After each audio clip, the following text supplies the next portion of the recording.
Alright, recording has been started, dears. Okay. Who wants to do recap? So there we were with the meanest little lesbian this side of her time. Oh my god! You're not wrong. PK, do you ever get tired of being funny? Oh my god. If I did, I'd be dead by now. Anyway, so we had to talk to Soshu, much to some people's displeasure. Wet rat. And that wet rat sure can, well, you know. Wet rat. Wet rat. I want to divorce him. Basically, the party needed to have a little chat. He was pretending to be dead, and then got caught out. And Ix and or Aster were like, okay, we're gonna force this man to stop pretending to be dead like a loser. And I don't remember this, but basically what happened was that Soshu was bargaining for his own life. And the party was like, well, what isn't it better for us if he's not alive? If we as the TikTokers say, unalive this dude. Yeah. Thank you for stepping around the YouTube algorithm, I guess. You know I got you, Ren. Captain Sparkles also says this. Yes. Captain Sparkles says, I'm just like Captain Sparkles. Good. So Good for you, King. So he offered some appealing things, such as the dirt on Thomas Walsh, and mostly just the dirt on Thomas Walsh was his initial offer. And then he had a little chat with Granny where they were both normal. And maybe he's got some dirt there. And Granny's very invested in this man living. And the party came to the conclusion that, okay, he can live, I guess. And then he was immediately like, hey, can I get my men's stuff? I want their stuff. I want to loot their corpses. And we were all like, that's fucking stupid, Soshu. No, you can't have it. But, well, you know, he does have some compelling bargaining chips. So we decided to look at the stuff, and we found some cylinders. One of which definitely did something, both of which were magical. They sure did something. Yeah. We've got no idea what they did. And then I don't recall what happened following that, but that was the cylinders certainly were fucky, and we're assuming that he wants the cylinders because he really seemed like he wants some shit from his men super bad, and everything else just seems kind of like normal shit. I'm not gonna lie, I don't remember anything about the cylinders. I don't know if it was because I was called away or something, but yeah, you were with Nasara, I think, at the time. Oh, Nasara, yeah. God.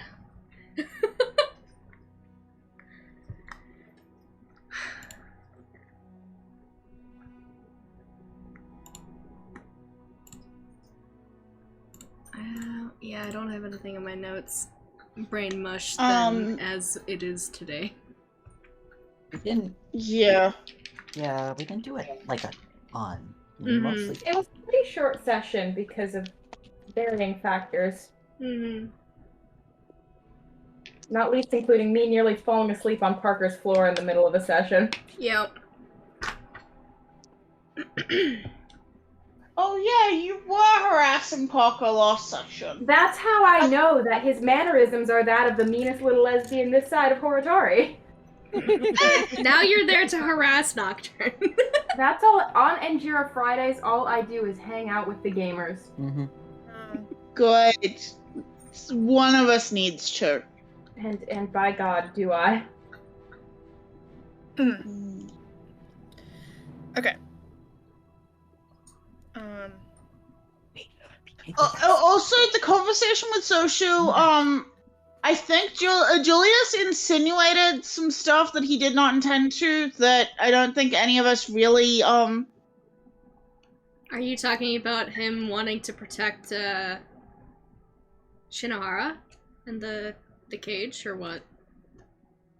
No, I'm talking about when you implied that we would torture people in front of Nathaniel. I didn't imply that we would, I don't think. I think it was mostly like, I came in late and I wasn't sure what was going on, so I didn't know Nathaniel was there. And I was like, we wouldn't do that in front of Nathaniel, but also Julius was bluffing Nathaniel too. wasn't there, but you had said something. Sorry, I am sieved. Julius did say something about Soshu was like, would you torture me in front of Othaniel? And Julius was like, yes. Julius was like, we've done stuff like that already in front of Othaniel. Yeah. And it was like, that was a bluff. Yeah. Yeah, but Soshu fully is like, hello? Yeah, a child? I don't think anyone but Julius knows for sure it's a bluff. Yeah. Yeah. Julius knows for sure, but other people might not. And by God, Julius can lie. Yeah. Julius for like a 24. Yeah. Anyway. It is the evening after this agreement with Soshu.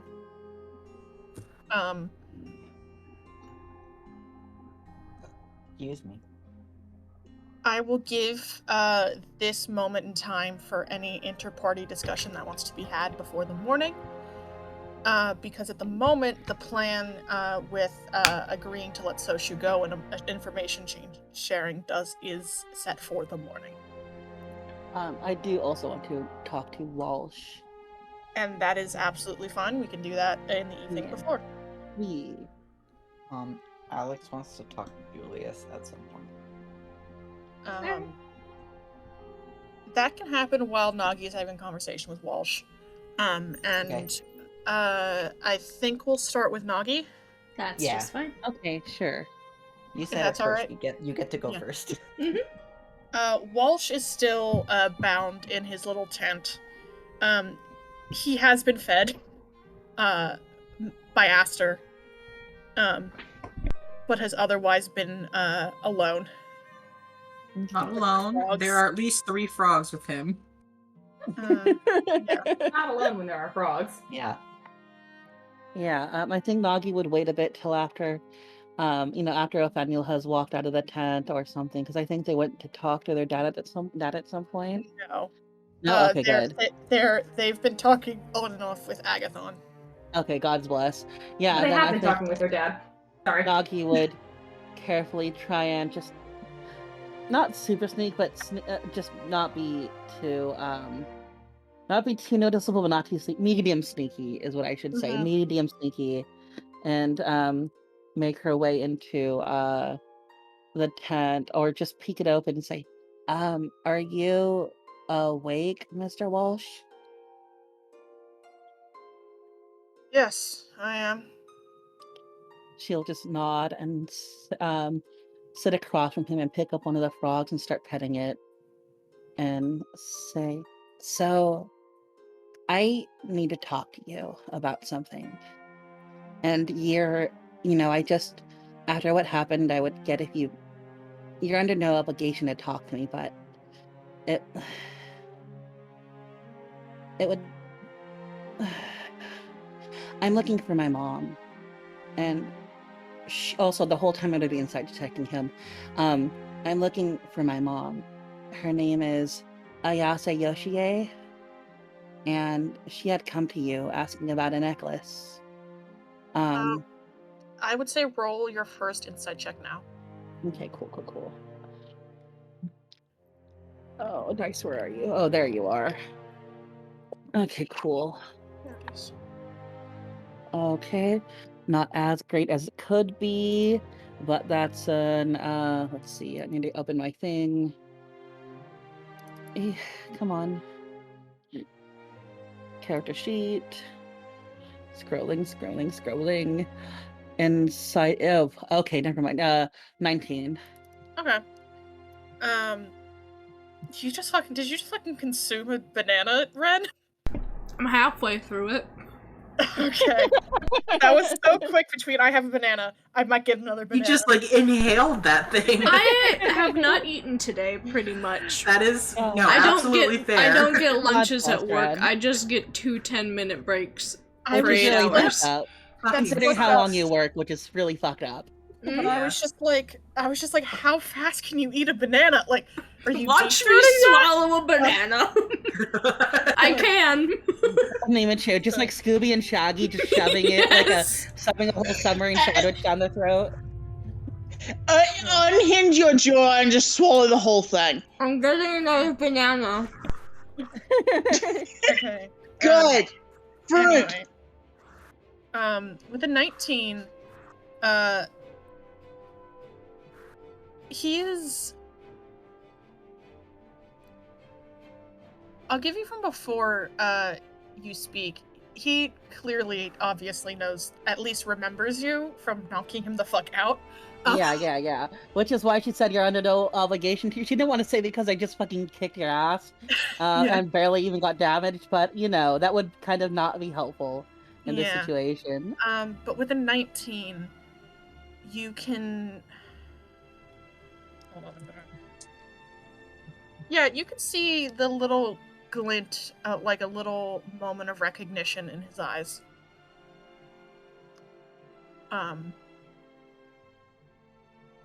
And he sort of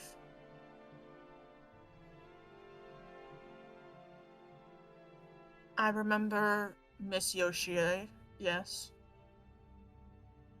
What did you talk to her about? What did you tell her? Because we went to her inn, and she had left her stuff. She vanished without taking anything. And wherever she is right now, she can't talk to me. What did you tell her? What did you tell her to go? Calm down. Please. It's not that I'm blaming you specifically. It's just I'm afraid she might be in danger, and whatever this necklace is, I don't think I heard your name. My name is Nagisa Goshie.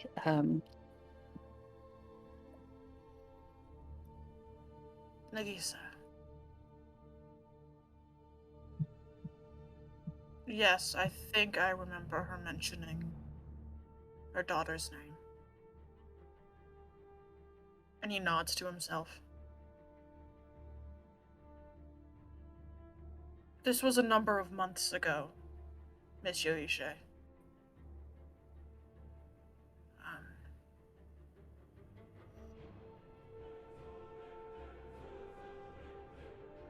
He sort of looks away from you a little bit, like up and away, kind of like in that like thinking, recalling kind of energy. Yeah. And do I get the vibe that he's telling the truth so far, or? So far, yeah. Okay. I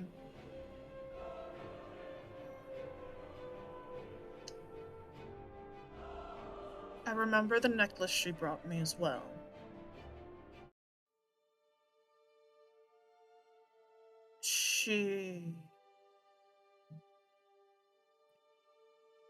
She had come to believe it was connected with the temple's history.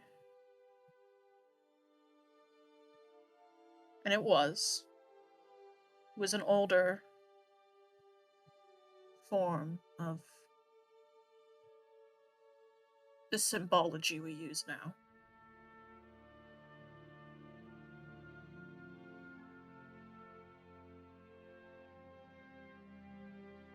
I told her that.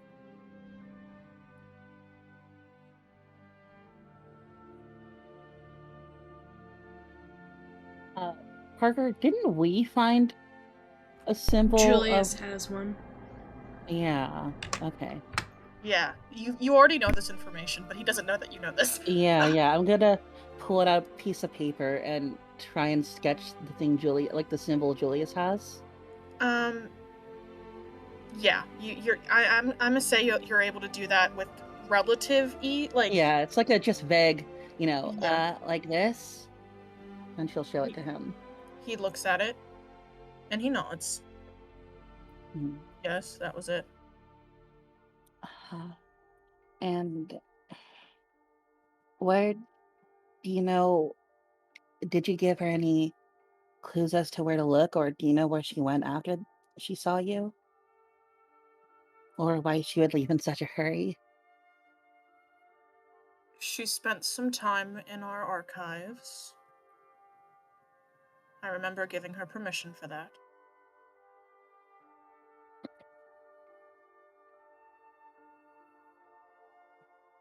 I wouldn't know why she left in such a hurry, no. I'm sorry that it seems that she's missing. Do I still feel like he's telling the truth?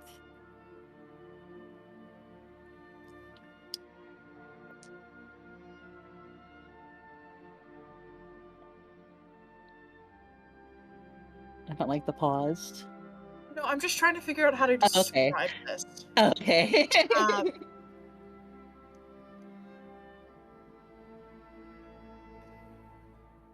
It is not that he is lying to you, insofar as no, he does not factually know what happened to her. Okay. So not lying then, right? Not lying, no. Okay. You do think maybe he is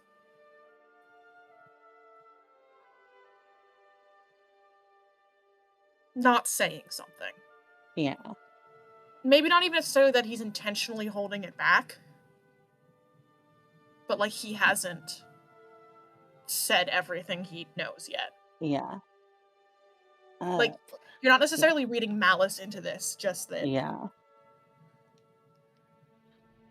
Please, Mr. Walsh, if there's anything more, I'm just a kid looking for her mom. I mean, I died trying to look for her. And I just want her back. Roll a persuasion check. Okay. At advantage. Yeah, I figured the parent wanting to save the kid thing would hit home for him. Okay, that's a base 15 plus what's my persuasion? Plus 5, so 20. And Nagi isn't like trying to manipulate him. She just I am, but she's not. Yeah. I think your 19 is going to carry. You see just it's not that he slumps or that his posture changes much at all, but there's almost like a little bit of a relaxing of the shoulders. Mm-hmm. Miss Nagisa, can I ask, how old are you? I am 18, sir. Only turned a few months back.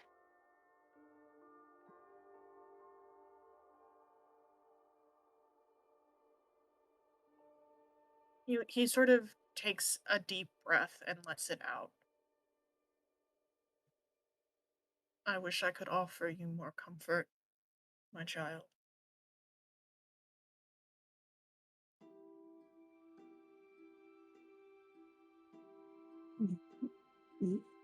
Please, if there's anything more you know. Did she tell you what she found in her research? She shared a few things with me, yes. From sort of her middle of her stay. Things that you have to understand. I've not a mind for history very much. But things that, I think ironically, brought us both here. Just outside this holy place.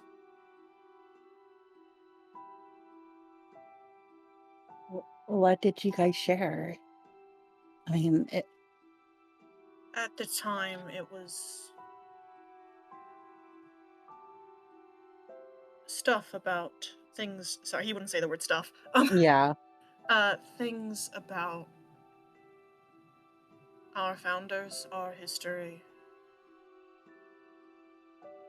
And that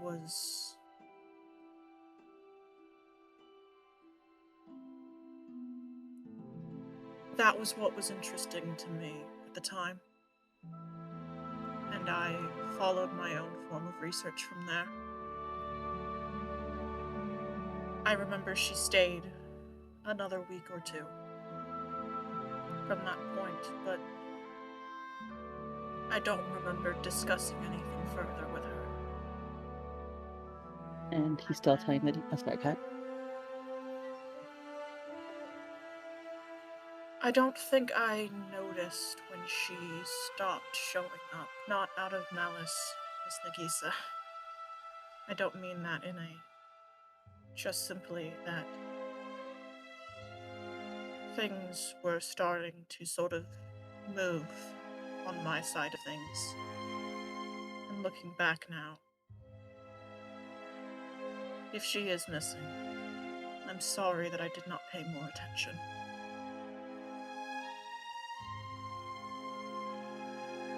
And he still seems completely genuine. Do I still get the feeling he's holding something back, or?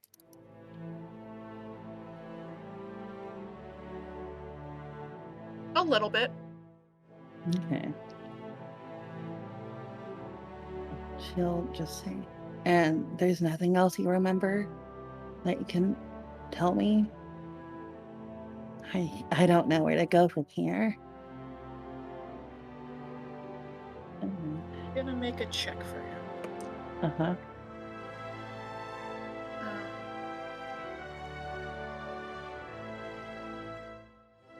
Sorry, Mom is texting me about dinner. It's okay. Food.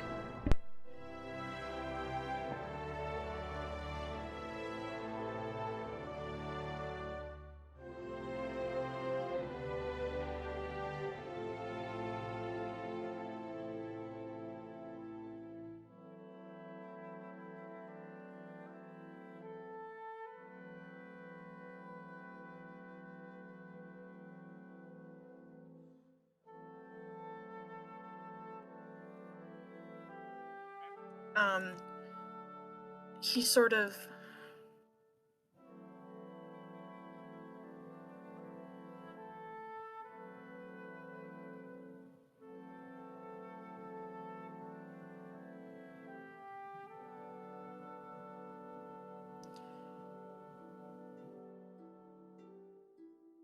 Miss Nagisa, when I say this next thing, I don't want you to believe that I am intentionally withholding information for you for my own gain. But... and his eyes kind of travel to the opening of the tent, and...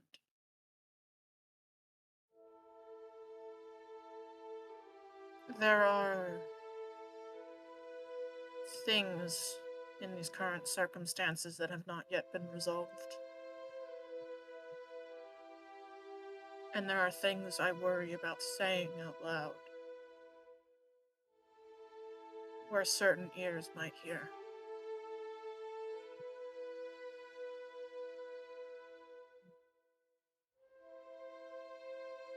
Do you understand, Miss Nagisa? I do, but I don't know if there's anything I can do about that. Right.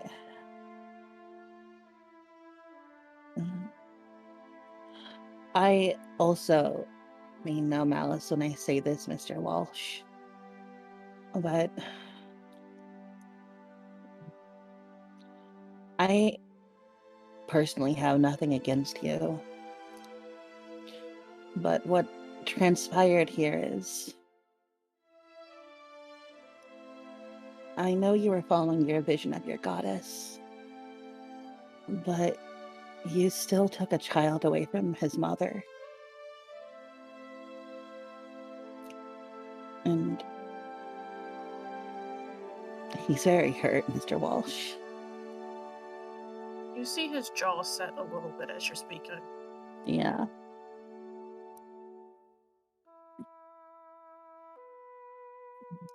Sometimes, Miss Nagisa, bad decisions must be made, where no option is good or kind to all involved.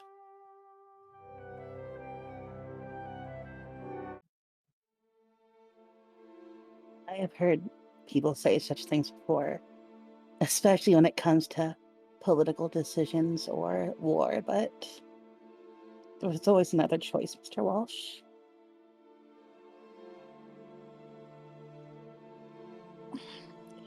I'm just sorry that the events that transpired led us to, well, here.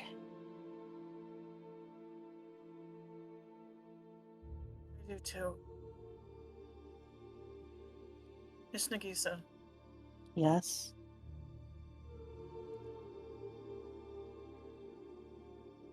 before I can answer your question, tell me one thing. I can try. I don't know a whole lot.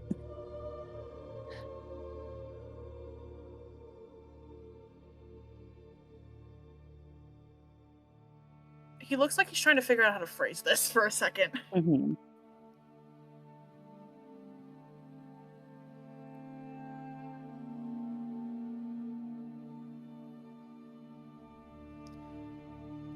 I know my choice of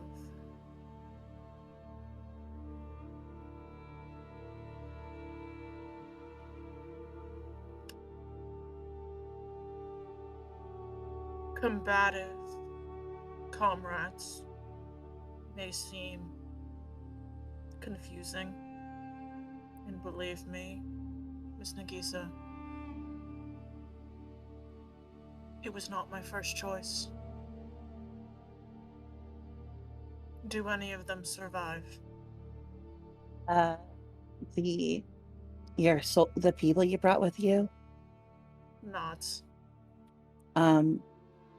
Yes, Soshu is alive, as is the guard you brought with you. Shoji. Good. Shoji.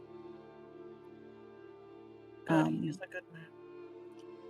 Yes, I am not like my friends when it comes to fighting. If I'm fighting a person, I prefer not to kill them. Like, if anyone else had fought you, I don't know if you would be here today. It sort of looks at you.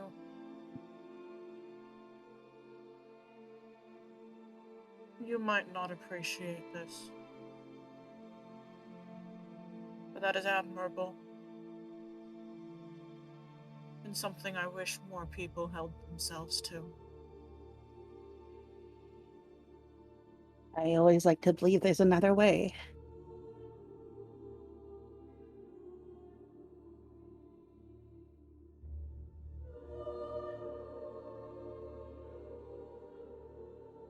It's so Shu still lives, and is anywhere where he might hear this conversation. He's not anywhere near the tent, right, DM? As far as no. No, we kept him a little back towards the other end of the camp. He nods. And then he just says,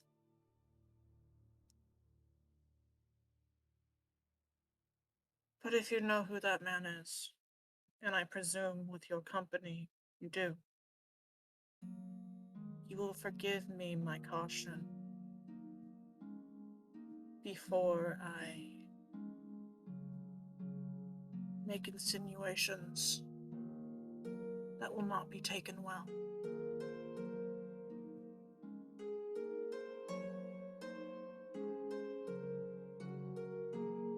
There's no way to know how they'll be taken until whatever it is you have to say will be said, I guess. see how things turn out on that front, Miss Nagisa. I want to help you. In order to do that, I must keep myself alive, at the very least. And that company do not have the same regard for the sanctity of life that you and I do. And by that company, do you mean the people I travel with, or social company? Yeah, I kind of got that from the whole selling that highly addictive drug and stabbing Julius in the chest thing. Exactly. Again, sometimes there are bad decisions where no option is good. And that is why I find myself engaging with them at the moment. But I also know who they are, and know what I can and cannot say, or where any of them might hear. I'm sorry, Miss Nagisa, but that is all I can tell you about your mother right now.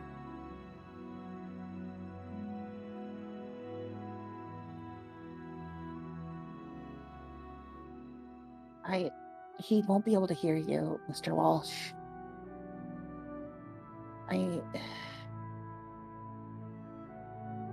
I need to know. Happy to have this conversation with you again. When it is safe.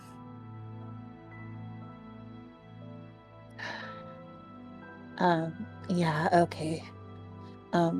Thank you for your time, Mr. Walsh.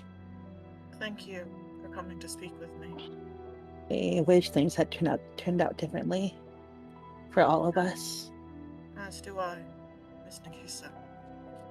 I really, genuinely do. Is that the truth? Everything he has said so far is the truth. Okay. Or at least a truth that he believes. Yeah. Yeah, no. Nagi will nod and, with a frog in her hands, leave the tent. God. This man's like, sorry guys, I had no choice but to violate human rights. Yeah. I drop kicked that child in self-defense, except that's him putting Julius in prison. I'm not...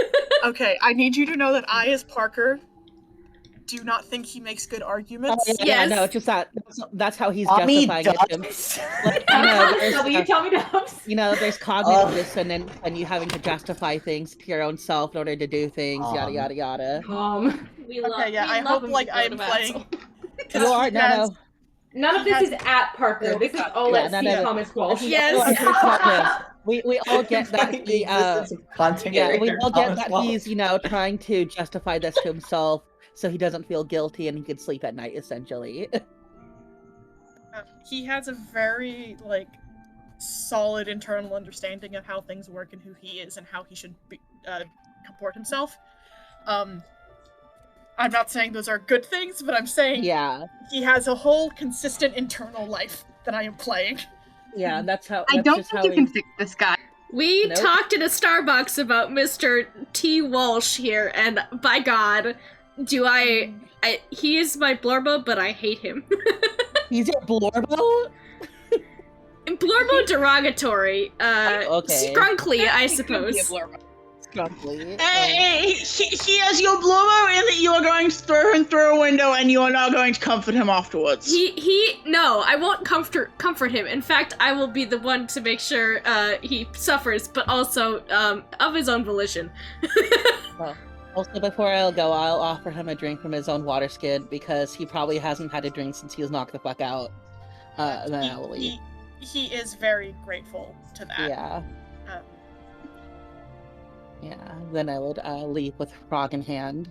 Mm-hmm. Like, I know the item says that they disappear after an hour, but also frog. There is regular frogs in there too, because they were caught by I think Nugget. Oh yeah, Nin's been going and grabbing like regular frogs. Yeah. Oh my god. I'm sorry for making you feel empathy for this man, Amy. I am also gonna harass Walsh, but not yet, because I think the Alex and Julius conversation. Yeah, Julius wants to harass him eventually too, but he can wait a while. In fact, it could be on the road even, so.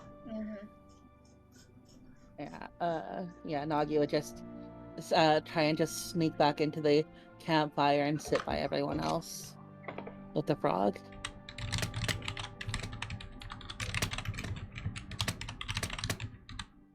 I think, Nagi, you do get at some point a look from Agathon. Just kind of more sympathetic than anything. Wait, did he hear me? No, but this man has a very high perception, okay. and is keeping an eye on the Walsh tent in general. Yeah, in case he manages to get out. Yeah. Thank you, Dad. So he saw you come in and out, and it was just kind of like, I'm so sorry about the him. She'll just give him a sad little smile. Julius and Alex, it's easy to grab like a quiet bit off to the time. Like you all going to like refill water skins or something. Yeah, I feel like maybe Julius was like, glasses perched on his nose. He's maybe kind of doodling in his sketchbook half-heartedly, like looking, I don't know what time of day it is, if it's like sunset or something of the similar. Just quiet task of like wind down. But yeah, if Alex wants to approach him, he's more than open. Yeah.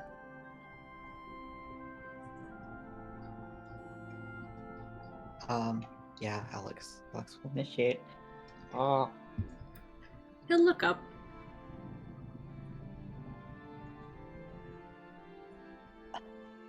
Give you a slight smile.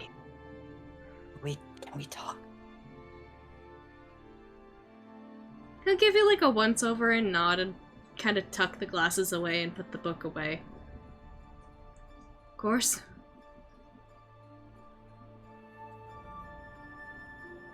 Alex will pull him to a quiet place. Well, not pull, but you know. Yeah. He'll like throw a direction a little bit at camp, but he won't object. He assumes you have something to say to him.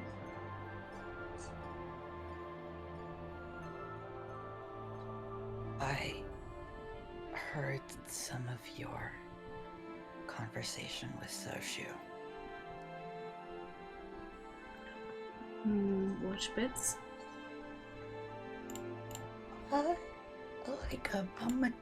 Once I figured out that an important conversation was happening, I got close and listened. Are we that kind of group? Are we just gonna go around torturing people if they won't tell us things outright? Is that what we're gonna do? I feel like you watched Julius flinch.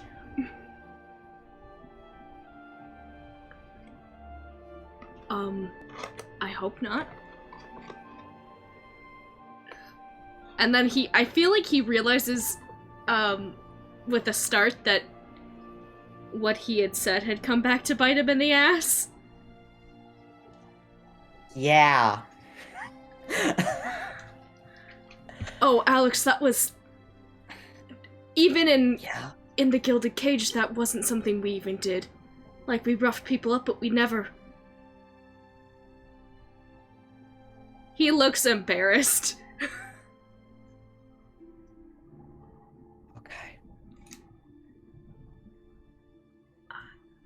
Look, I don't delight in anything of harming people. And he kind of grimaces. I didn't exactly want to kill those people either. And Well, they were trying to kill us. It's on them. I know, but look, I don't like people hurting. I don't like to see it. I don't like to make it happen.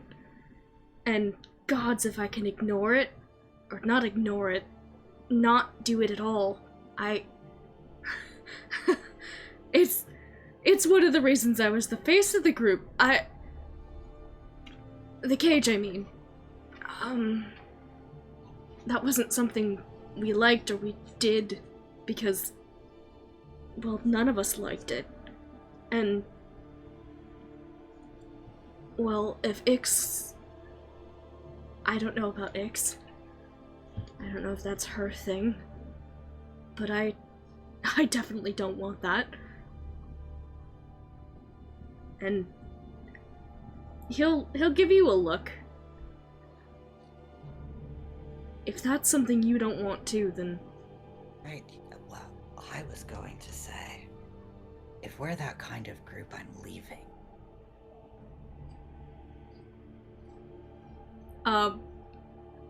At the leaving bit, he reaches out and grabs... He doesn't, like, grab your arm or your hand, but the cuff of your sleeve. Or your glove. No.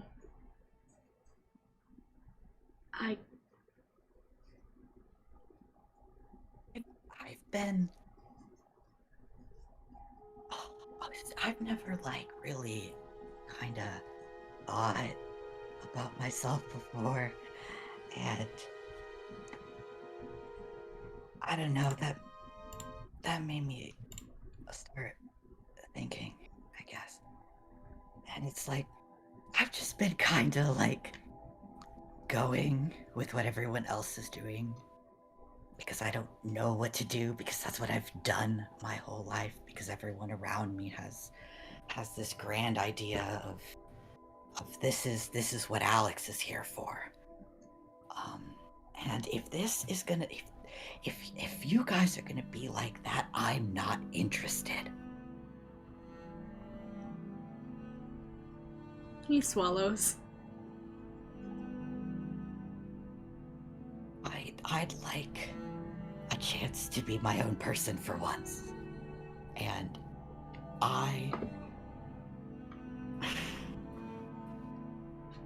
he kind of like puts a hand over his mouth.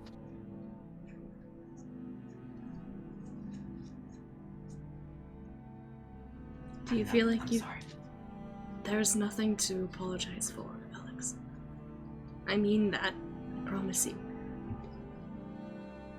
You...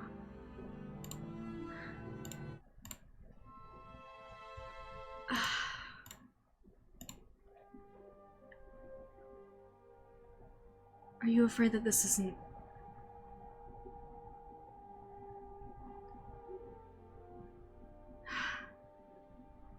And he kind of like... He looks like he's trying to grasp for the words. Because I'm also trying to grasp for the words.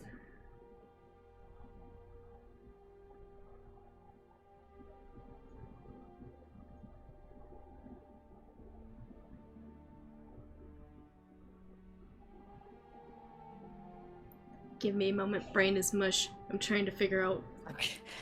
That's okay. Your brain, mush brain.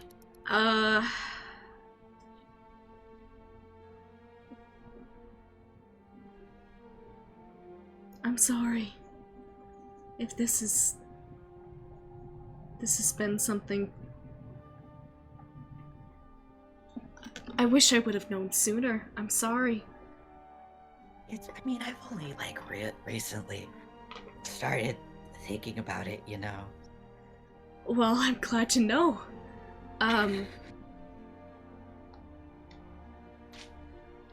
Alex, I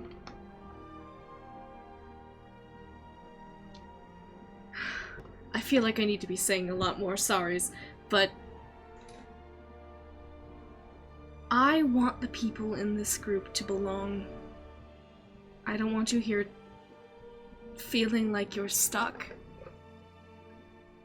I don't want it to be a bad thing for you. I don't want it to be a bad thing for everyone else. I want... And he, like, looks away for a moment. I want Granny to have a good life. I want Nagi to find her mother and her family. I want my family to prosper. I want good things for Alex. You. I want good things for Aster. God knows he's been through things.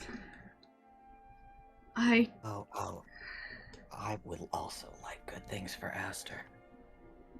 Julius gives you a smile. That boy. He nods. I want good things for Nimmer. I want good things for Granny. I want so much for these people here, and that is including you. And I want you to stay with us. But what I want doesn't matter. And he'll let go of your hand and, like, just press a hand to his to Alex's shoulder. I want you to do whatever you need to tell us what's on your mind, and I want it to be heard for you. Because you deserve that. You've done so much for all of us. I can't repay you. Not alone.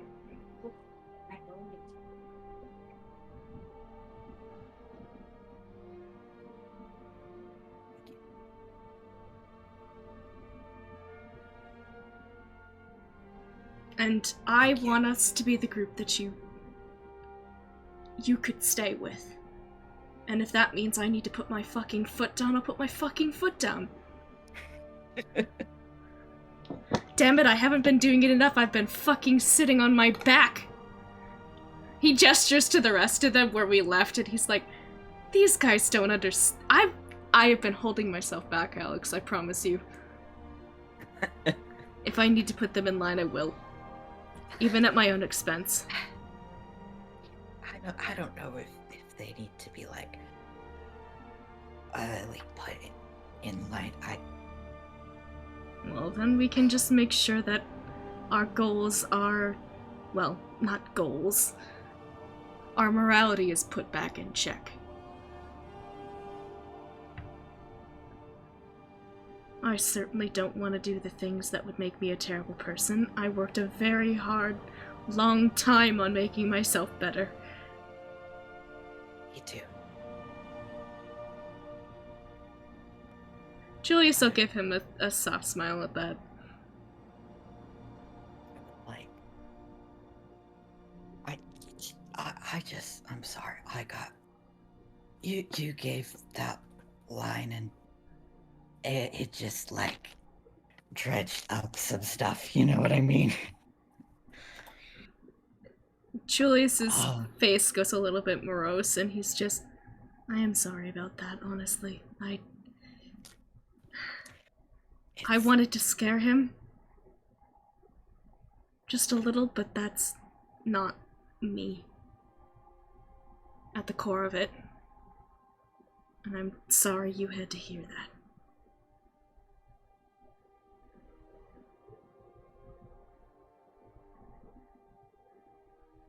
I understand if you don't believe me, but I...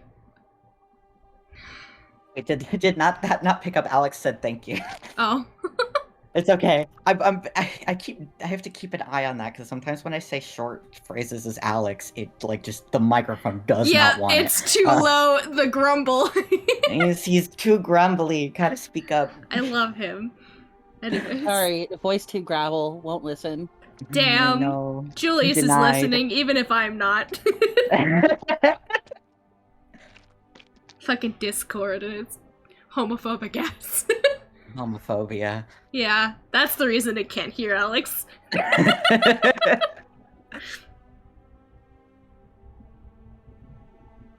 And I think Julius probably still has his hand on his, like on the, like, shoulder part of the chest. And I'll give him just a little bit of a squeeze on the shoulder. Alex will, like, pat Julius on the shoulder. I don't know. Oh, nice. The awkward pat. Let's go. Yeah!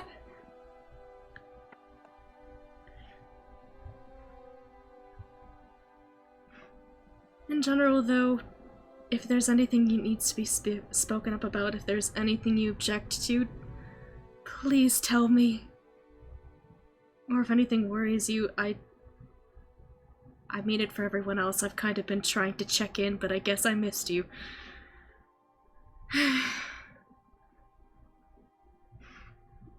It's okay. I don't know if I would have said anything, to be honest. Julius gives you, like, a sharp look and then, like, smacks you in the shoulder. Listen, people, like, my purpose is to be big. Yeah, You know? and your purpose is also to be yourself, so I would like it to know what you're thinking. I know I can't pull it out of you, but please. I really have grown fond of all of you. I will. I promise. He's gonna give you a big grin. Alex smiles back. Well, is there anything else you needed from me, or should we go back? No, we could go back. Thank you. You turn around and the entire party is like, it's like coalesced around like one log where at least 3, if not like 3 of the party members are playing with clay. And Agathon and Ixalia are like making suggestions, but opposite suggestions from one another. God. Julius, I think, like, stops where he's turned around and then just starts laughing, like, cackling laughter. And Nagi is sitting a little to the side, but she's looking at the fire, but you notice that the fire is changing colors and, like, dancing. Nice. Yeah. Oh. With a frog in her hands. Yeah, frog. Frog! Frog. All frogs all day, baby. Julius, when they've turned around, just kind of, like, claps him on the back a little bit. He is much smaller, so it is, like, shoulder blade height, and just says, let's get something to eat. And maybe some tea. God, I would love to see some fucking tea. Yeah, that tea sounds pretty good. And he'll go back to the group with Alex. Shh. Boy, did an Alex goodbye. What? Oh my god! Ah! I'm screaming. I said avoided an Alex goodbye. Yeah. Oh yeah. That was Successfully kept Alex with the party. Yeah, that was the determining conversation. I mean, it's not like he would have been like, "Oh fuck you, Alex, we're gonna keep killing. Screw you, dude." No. We're gonna do so much torture. Yeah. No, there were other responses than that would have had. That was how the conversation had to go for Alex to stay. Oh, thank God. Good job, Julius. You're welcome. Me and my fucking silver tongue. Finger Just guns. very funny though. Just like, me. we want you to stay around, but we don't know what we can do about the torture. We kind of need the torture. Look, Julius this whole time has been trying, like, his damnedest to, like, keep this going because that is how he worked with the cage. He wants this to work because he cares about all of you, and he has only really admitted that to Alex and a little bit to Granny, so... It was basically like, Julius needs to give a fuck no answer or Alex is gone. Yeah. Julius wants him to stay because he feels safer with him. I will give you that. Aw, hey. Yeah. Julius doesn't understand it quite yet. However, he's like, hey, he's stable, thank fuck. Even though he's not Figure it really out stable, eventually. yeah. Oh yeah, stable, Alex. Well, he's big in Stable's that an matter. interesting word choice, He's though. stable in the way he's big. That's it. He large. Yeah. Center of Also, gravity. look at this little found family moment doing arts and crafts by the fire. Yeah. Yeah. That's why Julius gave a little bit of laugh, and he's actually feeling pretty good right now. We had this big serious conversation, and then off to the side, everyone has gathered around the process of creation. Making funky little frogs. Yeah, frog. And cubes. Julius will come back and like perch after we've like maybe made some tea or something. He'll perch with his little like sketchbook and like I think this time he's gonna start pulling out the golden paints because he bought those a long time ago and he wants to play with them. And I am going to say this is a good spot for the evening. There will be time in the morning to have more like Walsh conversations, but I think this is a great narrative. Like this is how the night ends. Anyway, Yes. Yeah. I agree. I think Asta was intending to talk to Walsh, and then got, hey, what if I try to introduce Nathaniel to a new type of art, and then just got so swept up in the beauty of creation. Yes! the beauty of creation and the this is comfy with people I like. Yeah. He is Pretty Jamie. yeah. He is enraptured by the beauty of creation. Yes. Yes. Also, before she turns in, Nagi will walk into the forest a bit, or like try and then let the little frog go because it probably has like little frog friends it wants to get home to. Mm-hmm. It just ribbits and hops away from you. Yeah.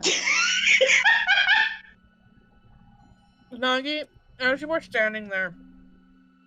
Sorry, I am eating dinner and now juggling so much mayonnaise on my hands. Not the mayonnaise. Alright. Mayo! You are standing there, Nagi, and, there's a moment where the breeze runs through the trees a little, and you hear it first, the gentle rustling of leaves as things sort of move, and then you feel it sort of hit your body, and then it sort of curls around you almost for a second.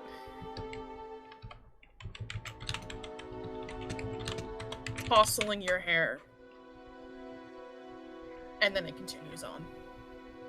Was that another simile hug? Perhaps. Yeah, we would just, look, I guess look at the ground because she's all elements and say, thank you. And, well, yeah, sorry, go ahead. No, it's like you don't get a response. Yeah, and then she'll head back and, turn in wherever we have set our tents up at. Alright, the night is going to pass. I'm gonna go get, like, paper towels or something for all the mayonnaise on my hands. Yeah. God. This will give me time to eat my colors. No. God bless. Hey, shout out to Nocturne for making me, like, terrified. You're like, no, come and stay. Guys, I saw the cow paintings. Mhm. Yay! In this house, there are cow paintings. I love the cows. Alex paintings? Yeah. That one of the paintings is the painting that Alex's Roll20 token is from. Oh my god. That's funny. There's cows in this house. There is an Alex here. Cow. Also, we should. There's a painting we need to find and show you at one point. Okay.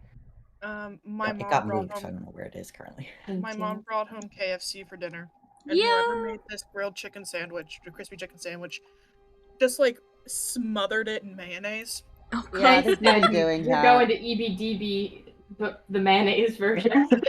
Mayonnaise, EBDB. That's interesting. I'm trying to remember what Dylan Hollis video had the "it's always the mayonnaise." Probably one of Yeah. the Jello ones. God. Probably one of the Jello ones. I'm eating my goldfish colors now, so I can absorb some of the nerves and the alcohol. It's not that much alcohol, but still.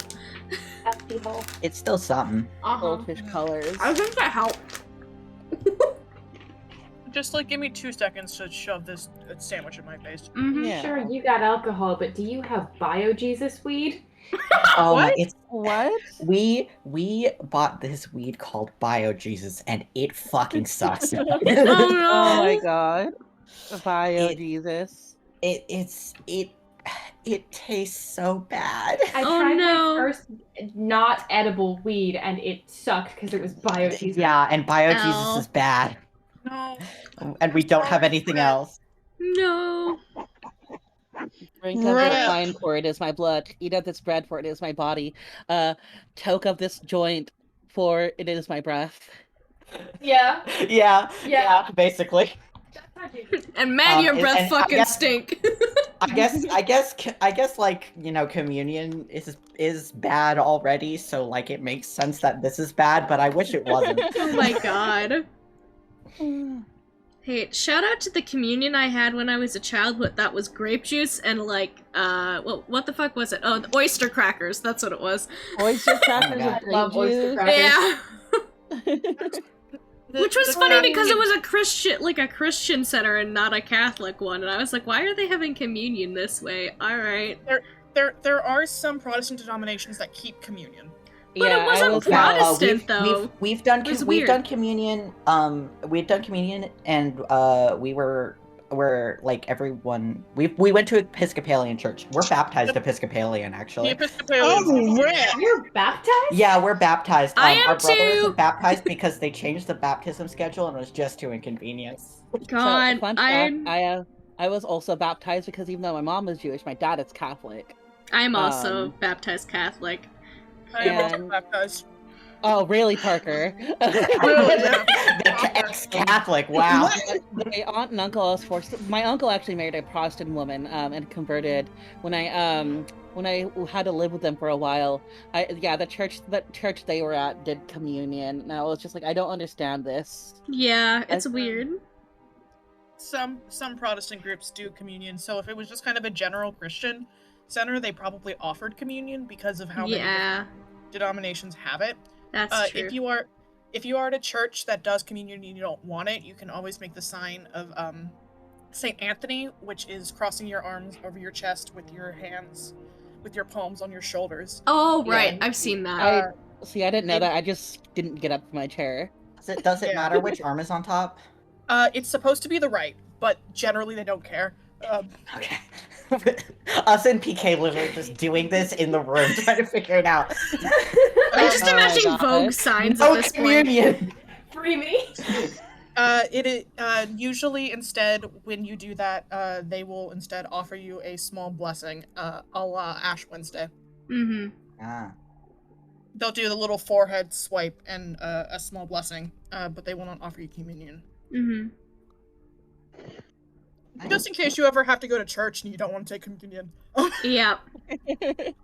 For you, I've been to Christian churches quite a bit, because again, lived with my aunt and uncle, and then one of my best friend in high school and from conventions was very Christian, except she went to a Unitarian Universalist. Yeah, Universalist Unitarian school church. So it was just like kind of a lot of different people there. Yeah, Universalists are basically we don't want to pick a denomination, so we're just gonna kind of do vague Christian things and call it done. Nice. Yeah. And like I'm not a rude person, so if someone asks me to go to their service with them and I'm not converted anyway, then I'll go. Like, Right. Yeah. But yeah, the rules are, if you want communion, you just walk up. If you want a blessing but not communion, you do the sign of Saint Anthony, and you can always stay seated if you don't want either. Those are the three Are options. there rules like there are in Fey courts for interacting with Christians? Like Somewhat. drink nothing, drink and eat nothing offered. Don't make any promises. Definitely don't make the promises. Technically, it's a sin to take communion if you're not baptized in the denomination that you're in the church with. You can't eat Jesus if you're not baptized. It's fine if you're Episcopalian. Mm-hmm. This is fucking wild. I don't More than we are understand how learning. the church works, and I'm too afraid to ask. Not because I'm afraid to ask, but because it would take 6 years for somebody to explain it to me. If you are Protestant and you are in the Catholic Church and you are offered communion, you are supposed to refuse it. Because to the Catholics, that's a sin because you're a Protestant, and to the Protestant, that's a sin because you'd be accepting Catholic communion. Oh my god, they're all so petty. Yeah. It's a sin because you're a Protestant, and then Protestants is a sin because they're fucking Catholics. My Jesus meat is better than your Jesus meat. No, don't say Jesus meat. Oh no. No, we're not going that. No. Put it away. Put it back. We don't need to hear that. Stop it. You can't stop me. We literally can. I can mute you on the recording. You'll have to mute Nocturne too. I mean, that's what I'd mute is Nocturne. Oh my god. Into crossfire. How'd it feel? As some possibly brain bleach, I have sent a very good little guy to swipe right. The doggy? Yeah. Mm-hmm. God, he's small. Yeah. He is small, but his ears so big. He's walking, boys. Mm-hmm. He's cute. Thank God. When we are ready, I am good to go. The mayonnaise is consumed. Mayonnaise catastrophe averted. You can't. The mayonnaise with a little bit of sandwich. You couldn't see it, but I put my thumb up and I'm like, oh, you can't see me. That's right. Oh my god, I thought that was a rabbit at first, Joe. Pass it, hound. Jesus. No, that's a puppy. Yeah, his ears are so big. I'm ready. The morning comes. Let's go. He's so cute. The sun is early in the sky when you awake. Soshu, I won't make you all take watch, but for those of you on watch, with the exception of like third watch, you all saw him kind of awake off to the side, like kicking dirt. Bored as hell. You know what? This is the guy from the temple, right? The guard or whatever? No, Soshu. Oh, No, Soshu. Soshu. Sorry, my brain blanked. Little bitch boy. Yeah, little bitch boy. Never mind. Shoji was invited inside Agathon's tent. So he didn't just have nowhere to go. Yeah. But Soshu is up the majority of the night because he only has to sleep 4 hours, and for those of you on third watch, you see him like just kind of at one point lay down and stop moving. Oh my god. That is so fucked up. Turns off his batteries for a bit. Points at him. That's kind of what it looks like. Also, I think Nagi slept near the fire, so she on the ground near the fire, so that way she could be near as many elements as possible. Yeah.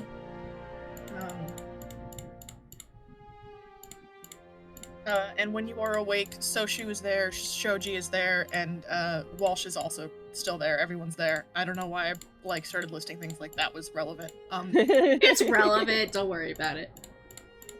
So, Agathon gets to making breakfast, and there's a moment where Ophaniel comes over to help, and Agathon is genuinely impressed when the kid knows how to crack an egg. Yes! Yes! Yes! Julius just if Agathon is looking at him, he just winks at him like, I know how to cook breakfast, bitch. And so she was just kind of sitting on the ground. Those who want to have a conversation with Walsh, who goes first? I would say Aster can do that. Yeah. Alright. Also, Nathaniel's gonna want to talk to Walsh, right?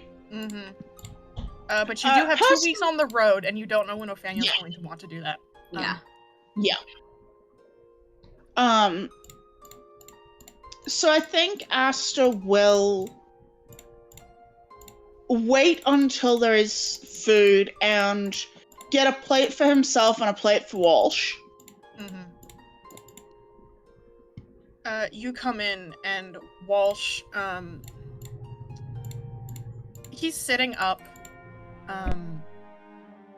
He sort of recognizes, like, he's on guard until he recognizes you, and again, it's not that his posture slumps, but there's a little bit of the relaxing and it's a little bit of like, it's not the person who wants to shank me.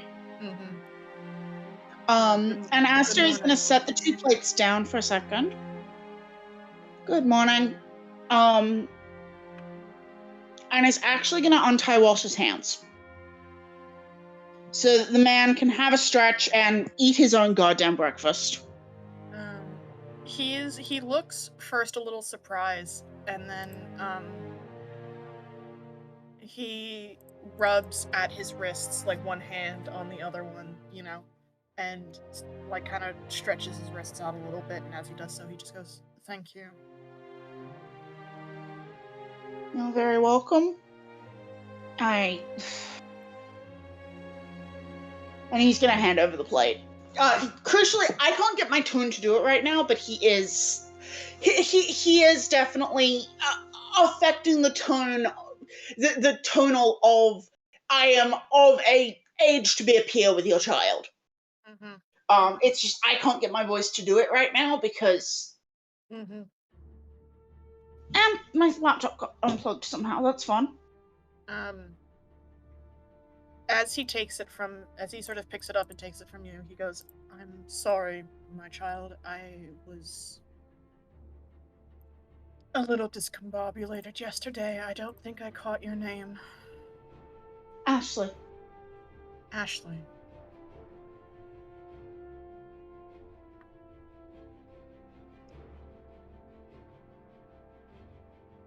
I wanted to ask you some things. But my teachers told me that conversations about religion and philosophy are better had over food. Wise teachers. Are you an acolyte? Yes. Of what order, can I ask? The shepherds. I am traveling as part of my training. Yes. No offense, but your church is often most unorthodox. Asta kind of nods like, yeah. More orthodox back. And also it's fucking true. Mm-hmm. Lived experience gives understanding. He says it with that little bit of wry. Well, whichever of your mentors said so, they are correct.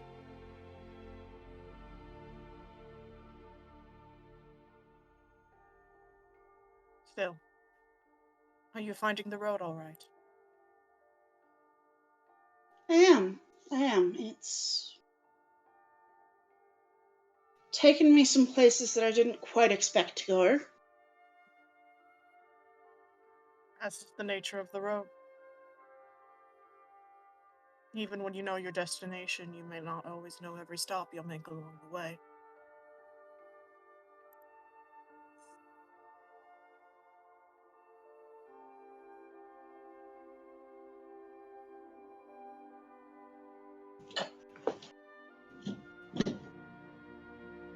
Asta nods in agreement and is gonna let it hang for a little bit. Let them both get some food in their system. So I wanted to ask, I guess where I wanted to start with asking.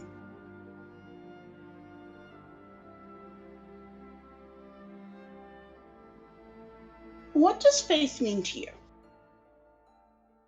Again, we are a very unorthodox church, so I'm always fascinated by other viewpoints. Well, starting at a very central question. It's fair.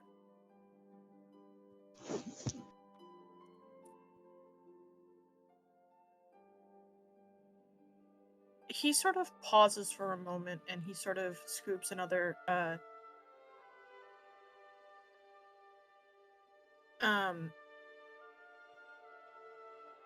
bit of egg into his mouth.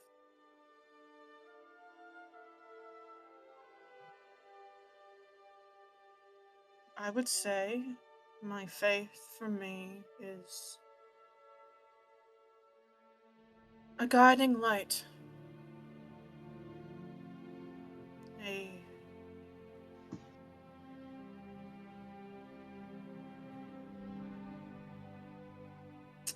I would not say commandments, but a set of instructions on how best to live one's life. How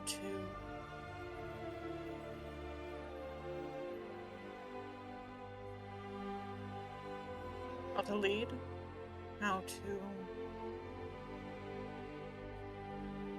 maintain a family.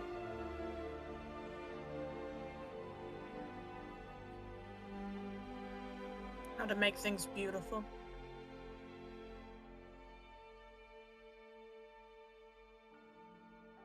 Instructions or precepts or ideals.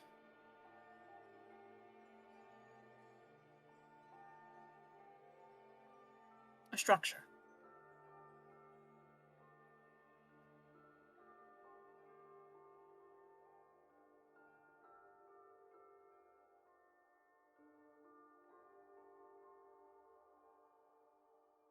Asta looks like he's turning that over and nods, sort of slowly.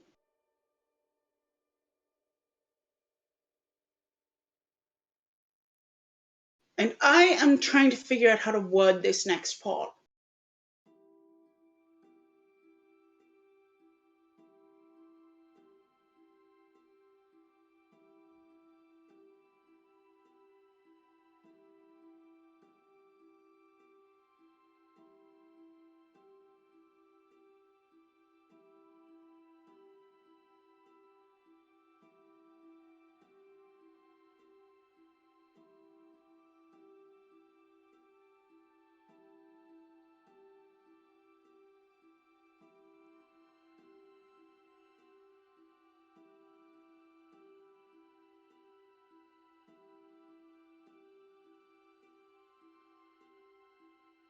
Do you think?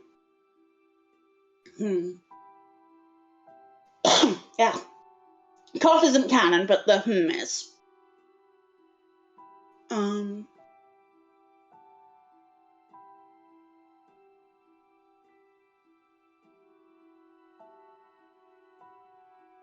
you think that your needs and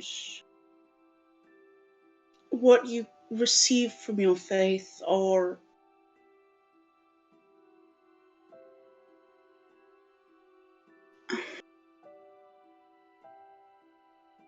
Are you asking? I assume I'm fumbling with words because the word my brain wants to fill is universal, but I know that's not correct.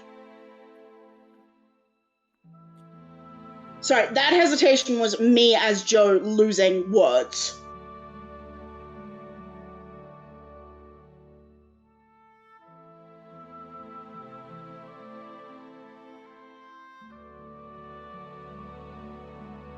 He is waiting very patiently for you to finish the statement.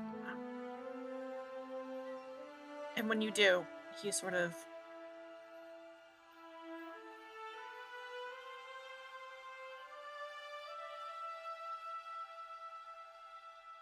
pauses for a moment, as if giving your answer the same respect you gave his. Yeah.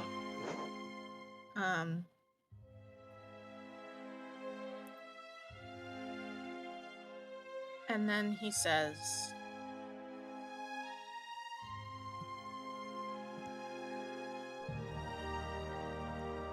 there are many other faiths that I respect, your order included.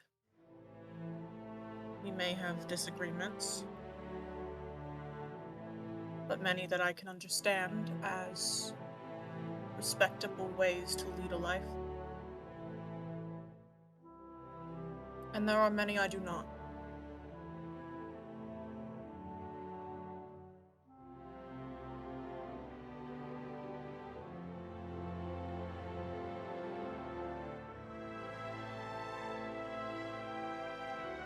My answers need not be universal.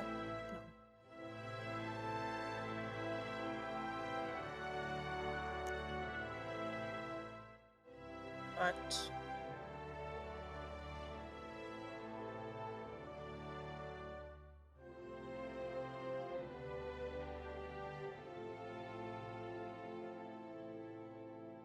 I have little patience with those who misrepresent.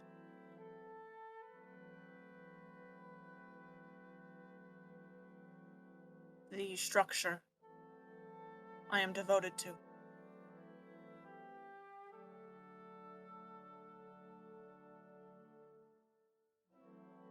Is it misrepresentation if beauty is subjective and if what everyone needs from their faith is different?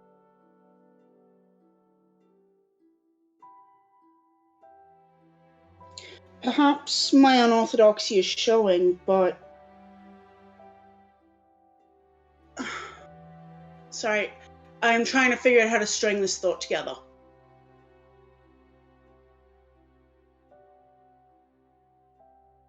I do not know if there only has to be one correct answer. And perhaps that is a hallmark of the unorthodoxy of my faith, but...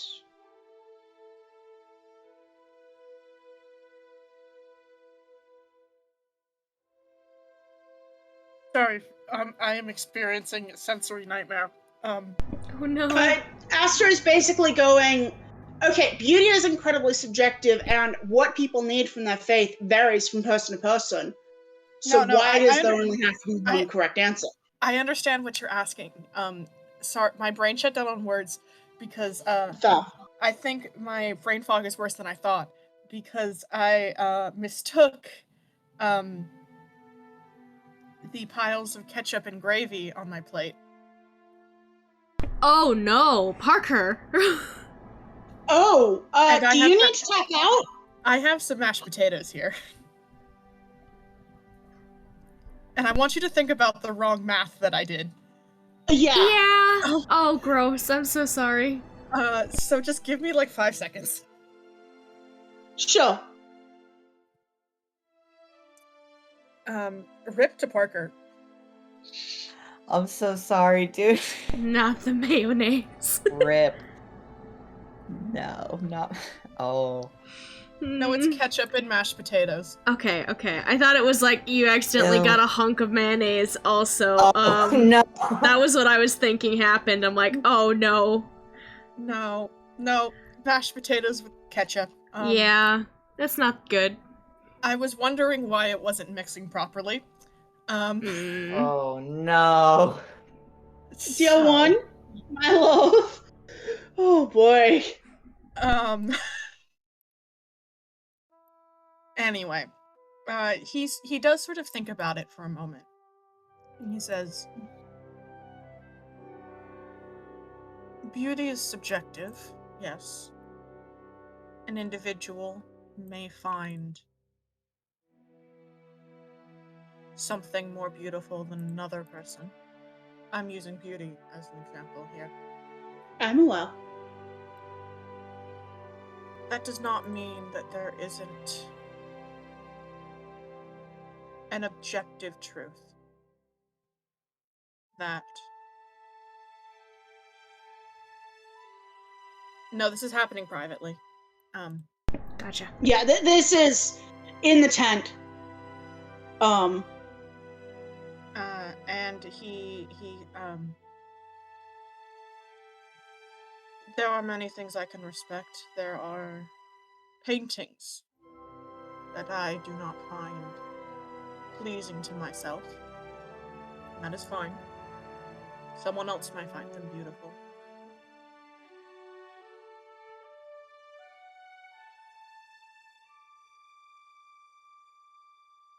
But certain things belong in certain places on a hierarchy anyway. I may say, think an artist's representation of a sunrise to be lacking. But his technique is still fine, his materials still excellent, his audience still bountiful.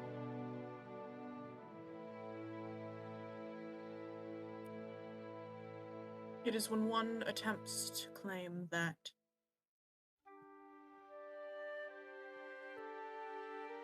perhaps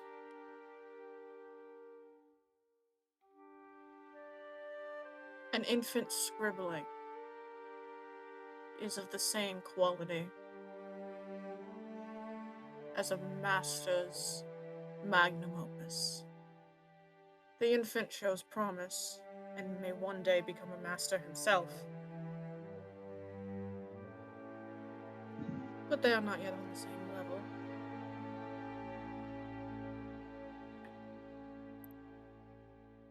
As is all things.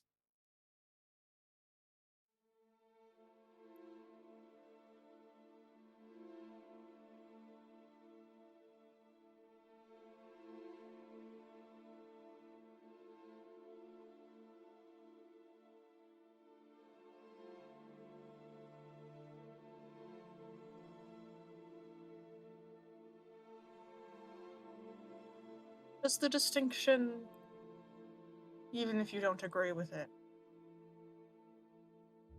do you understand what I am saying, Ashley? I do not necessarily agree, but I do understand. And I think perhaps it might speak to my youth to think that there is value in both, and there is value in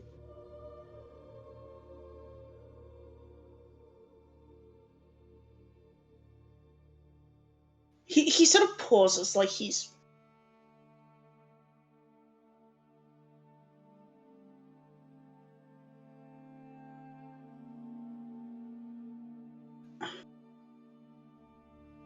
to my understanding, art is about emotion, and to my preference, art is about finding joy in the creation. That, to my preference, not to. So shouldn't that that emotion be just as valuable and important to learn from in an infant's scribbling as in a master's work?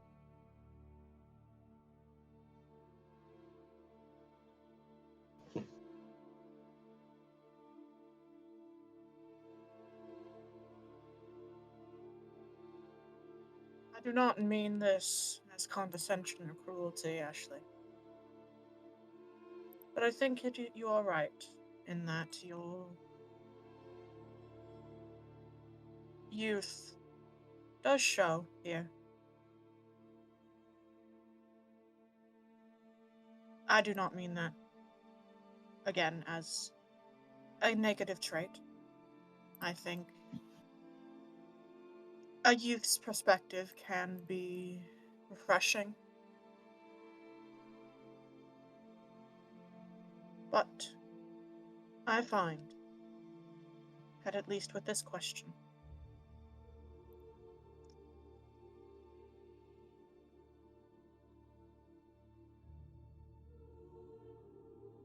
emotionality as a central force betrays a sensitivity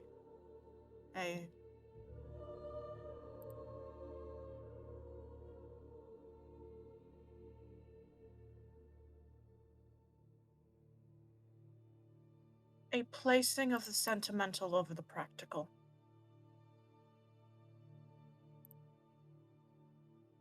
Of the utilitarian. Of the elegant. That is the point of art, is it not? To add the sentimental to the practical. To twist metaphor more, a fortress is a fortress. But you will often find fortresses that have been decorated and made to look as something different. I believe is and not they are still coexisting. Art should not be sentimental, is not nostalgic. Art is an enhancement, a heightening of the world around us.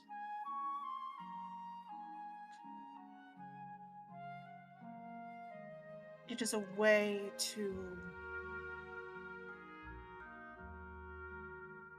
shine a light on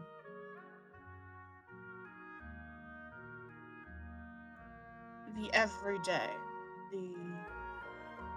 our needs and our desires and our so human failings in a way that is aesthetically pleasing, yes, but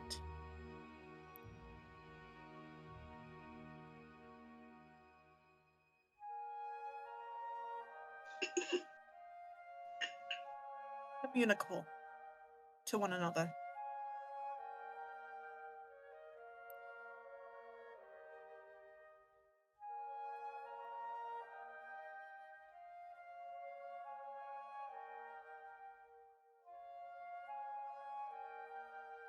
Okay, I'm gonna minimize Discord because reading PK going fucking unhinged is making me lose Asta.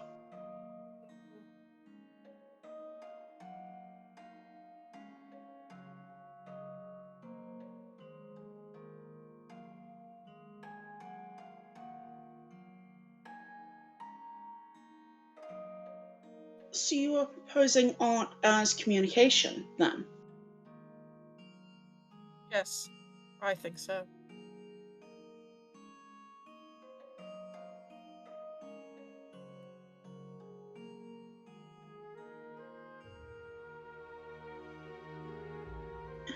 And isn't it...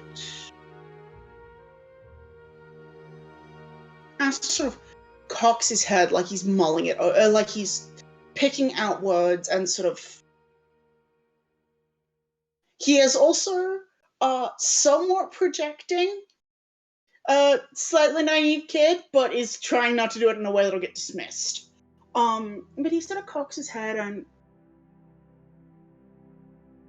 Isn't it therefore important with communication that a part of yourself goes into it? And with art, especially the more prominent art, you put something of what you value into your art, even if it does not necessarily resonate with other people.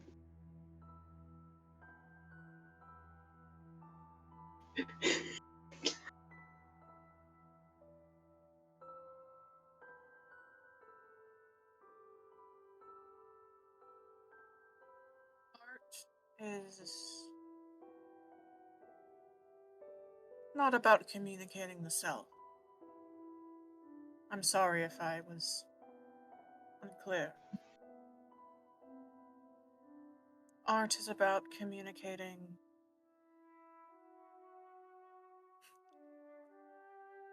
the holy. the just.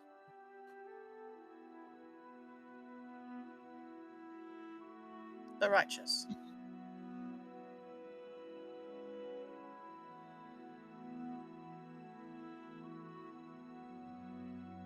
I'm also gonna have to close Discord in a second. Yeah, it's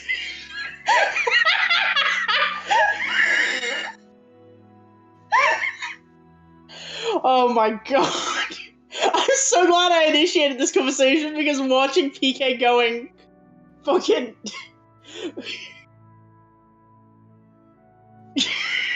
okay, no, we're closing Discord because god.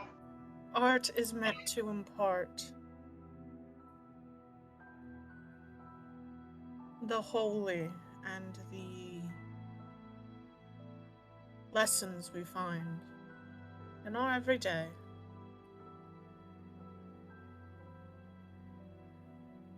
And how to live our most upright selves. Why?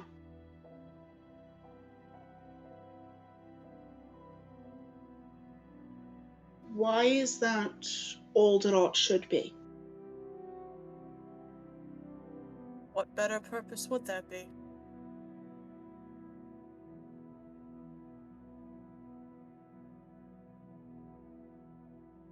Does it have to have a purpose at all?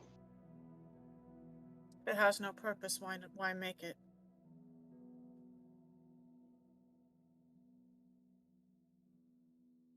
Because it evokes things in you even if you do not share those things with others. Or if you do, and it lets them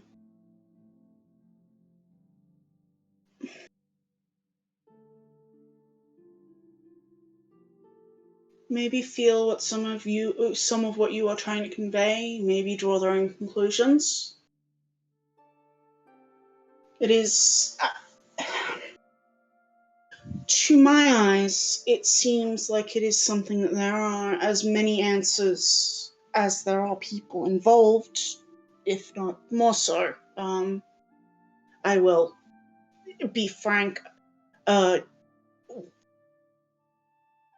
strip the metaphor back a little bit, my order are not exactly in agreement always about the shape of the faith.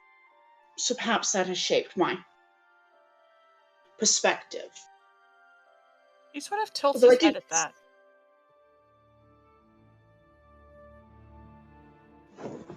I was unaware of a split in orthodoxy and shepherds faithful. Not so much orthodoxy, more of faceted as you get. Looks like a whole. Not wording this well. He is sort of playing up the frustration a little bit, but that is also he's going. I don't like.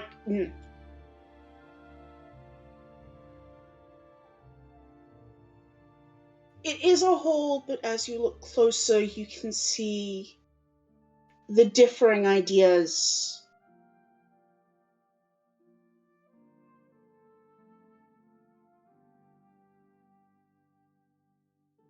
Fitted together, and some of the compromise in perspective. He looks like he's not satisfied with how he phrased that. Again, I must admit I was unaware of this aspect of your faith. You are the first of the shepherd's kind to express such an idea to me. The point of it is there are as many different interpretations as there are people, but those interpretations make for a more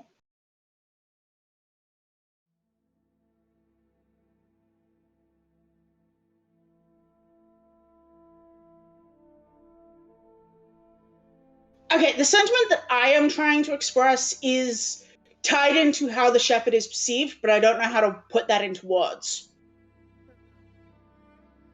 I think he's sort of. I think you are falling in. I think you are falling into the initial fallacy I pointed out to you. Of course, there are as many answers as there are people, but some answers are simply better than others. Why? Perhaps that is why I'm falling into the fallacy, because I do not understand why there has to only be a single objective truth.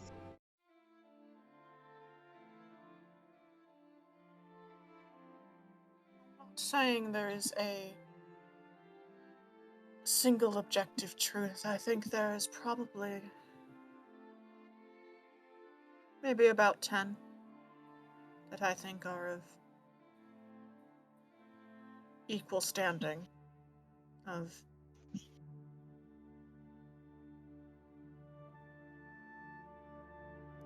not validity, but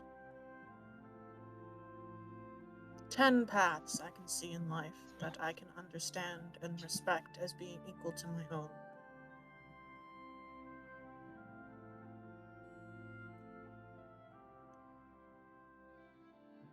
The objective truth that I bring up is the simple truth that some ideas are better than others. I think there are 10 truths within that framework that are of the highest caliber. And the others aggregated beneath. You cannot suggest to me a faith that condones and celebrates in murder or depravity or cruelty is of the same righteousness as your own, for example.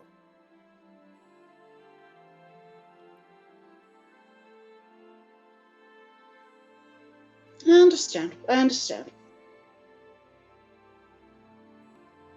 I perhaps...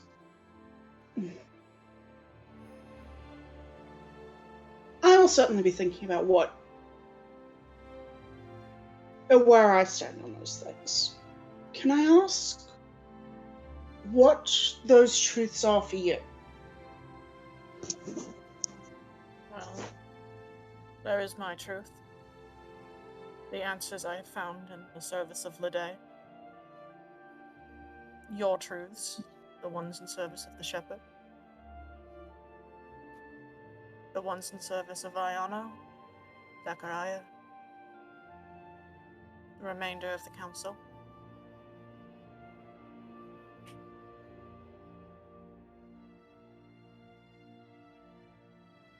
And what of the 10th?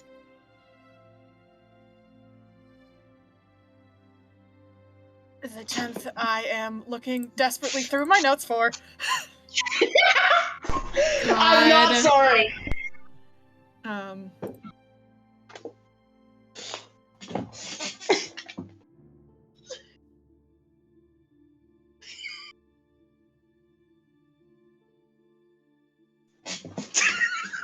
going through my fucking religion doc. I am so sorry.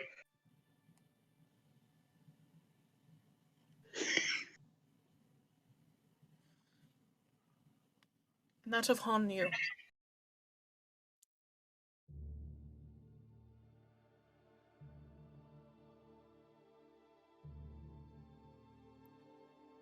Would else know anything about Hanya? Make a religion or history check. Happily. Considering the vibes of this boy, only one of those is... Mm-hmm.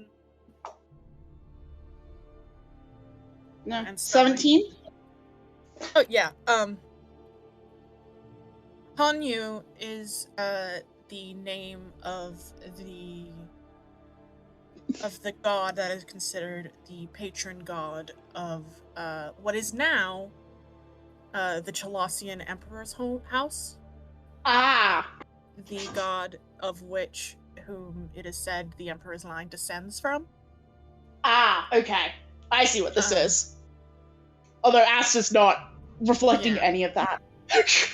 He's a god of the Order domain. Of course he is. Often portrayed as a turtle, actually. Yes, it's sort of Amaterasu had a stick up her ass. Got it. A little bit, yeah. Bastard Korean Amaterasu, who's a turtle. Yeah. Asta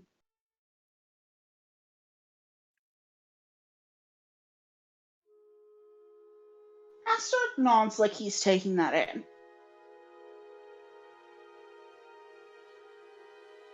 It also would have been deeply funny. I absolutely understand why you didn't, but if you had just rattled off the fucking 10 commandments. Thou shalt not kill, thou shalt not steal, thou God. No.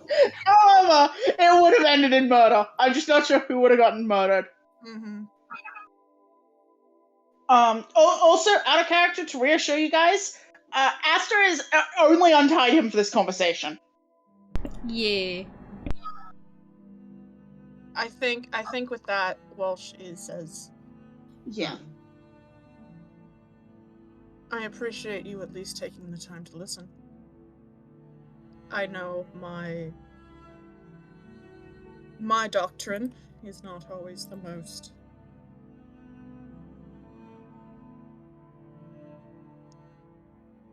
friendly to many of those I now must attempt to lead. Though, if I'm not incorrect,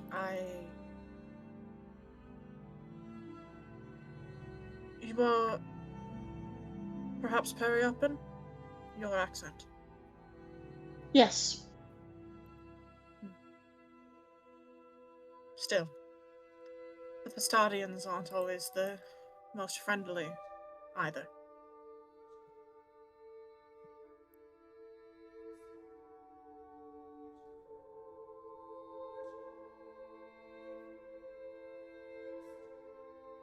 I feel like I need to dig through the law document, but does that sort of fit what Asta's experience?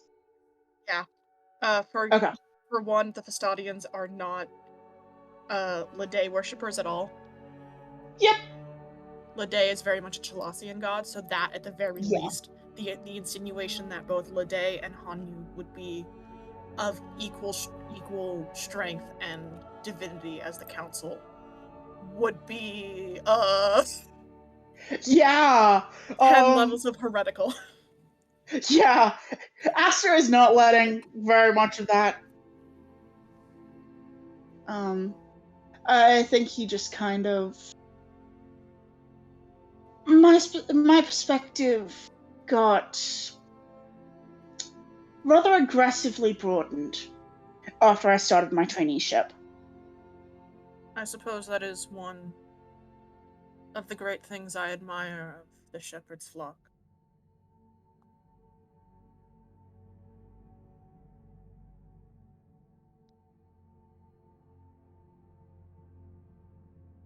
Your universality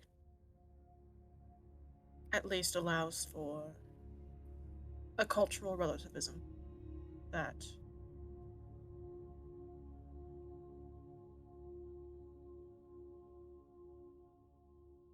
many others do not.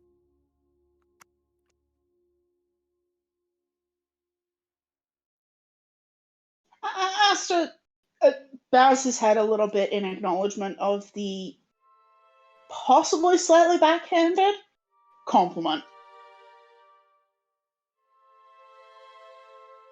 That is, I as Joe sincerely cannot read it. Mm-hmm.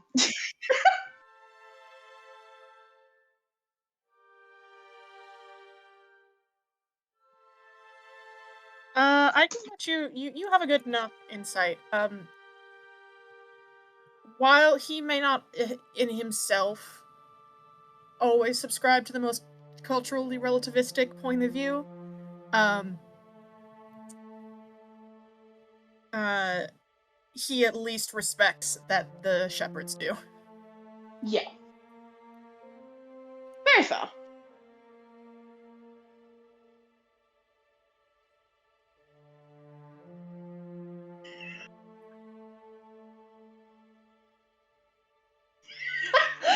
Yeah!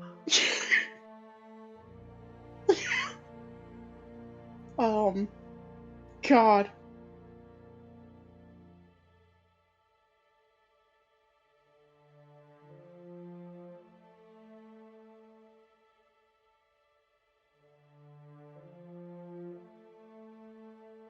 I wanted to ask some other things if you would humor me. I'm not going anywhere until your group decides I am.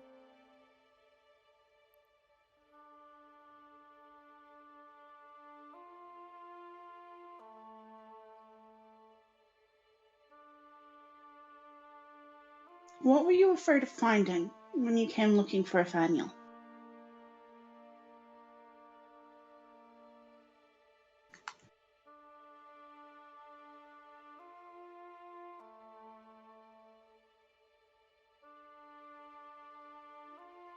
You are but a child. I do not expect you to understand this.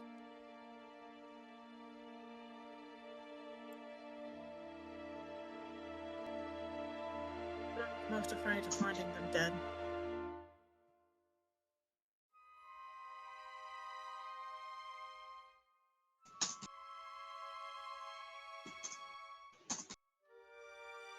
And when I say I don't think you would understand this, I don't mean I believe you to be some cruel, heartless person that would not understand.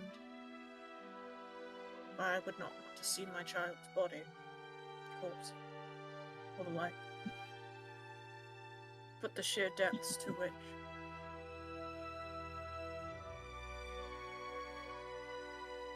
a parent feels that.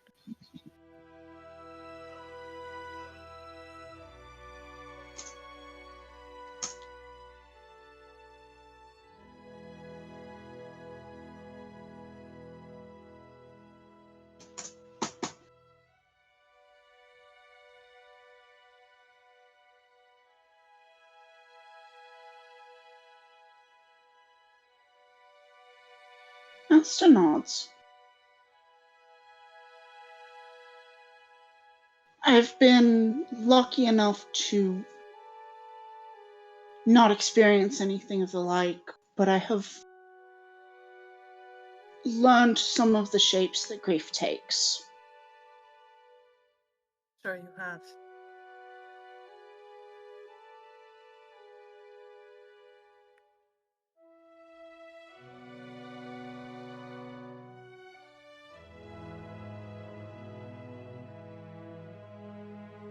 I do not mean to dismiss this, because I am sure it has left a mark on your soul. But seeing the grief of others and experiencing it yourself are Two very different creatures. nods. Apologies for the interruption. No, it is all right. Apologies if it seemed I was dismissing your experiences with death.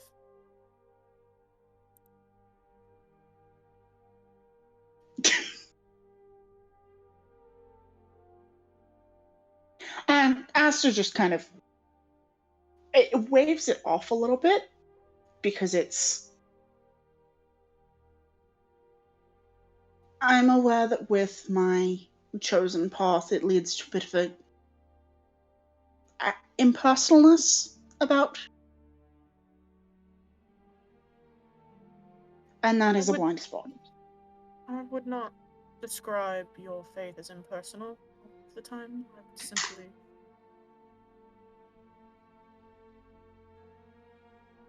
when one has to live a life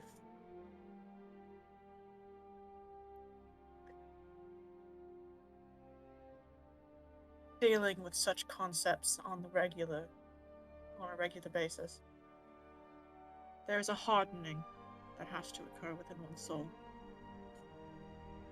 to to withstand it. I would not call you impersonal. I would call you survivors.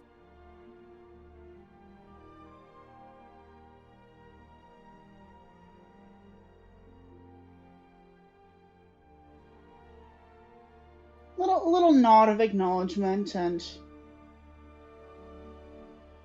that little bit of rye and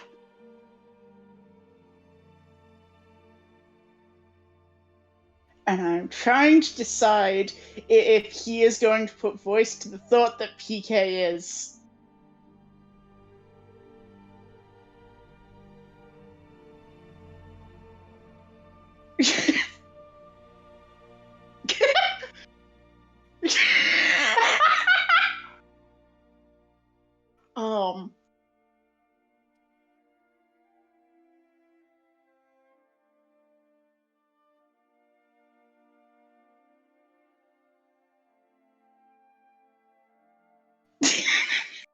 Okay, and I need to re-minimize Discord.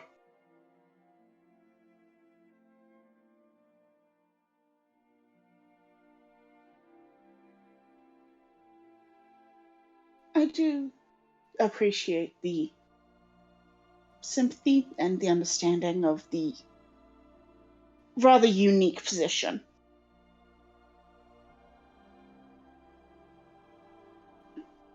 He nods.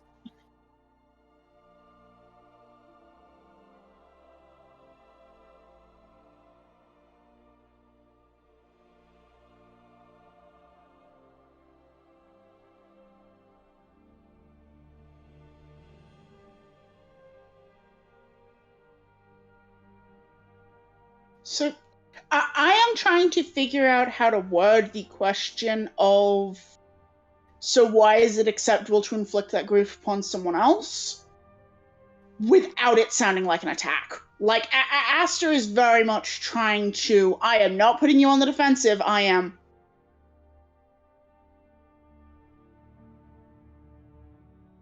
To be fair, in many ways you have his guard down.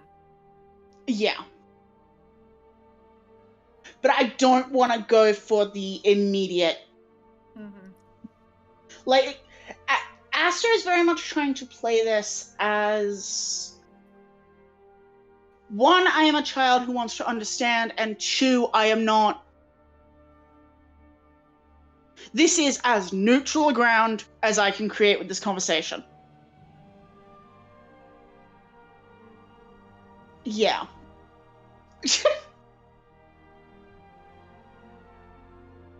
Yeah, actually, you're right, PK. And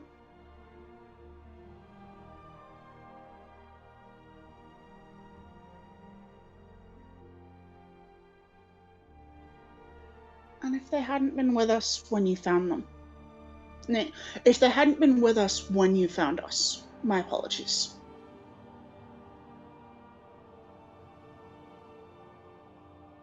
Aphaniel, I mean. Nods.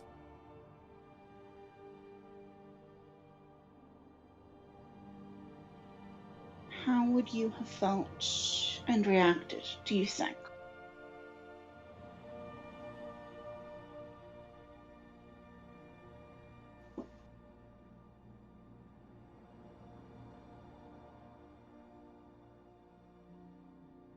As much as it might seem otherwise, my intent here was to have you all rest in custody in such a way that I could transport you back to Horitari for a rest. Had I found them gone, I simply would have slaughtered you. Or attempted to.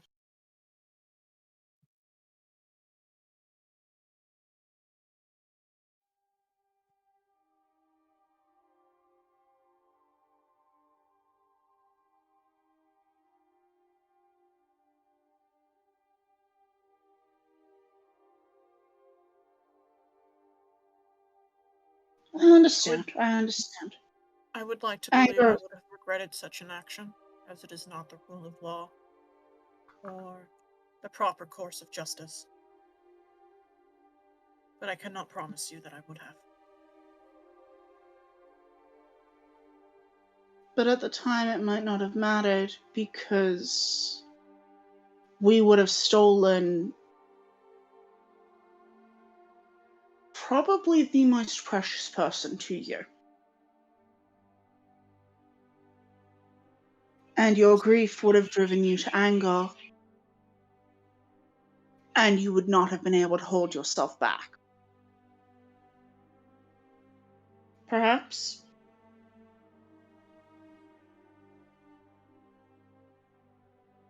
You are very good at understanding another man's soul, even if you are yet young. You will make a good member of the shepherd's flock.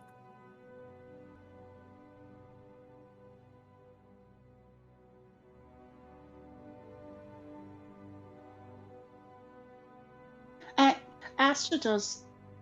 This time around, the head bow so is sort of the partial. It sets whatever is left. It sets the plate and whatever is left on it to the side, and actually sort of does the bend at the torso.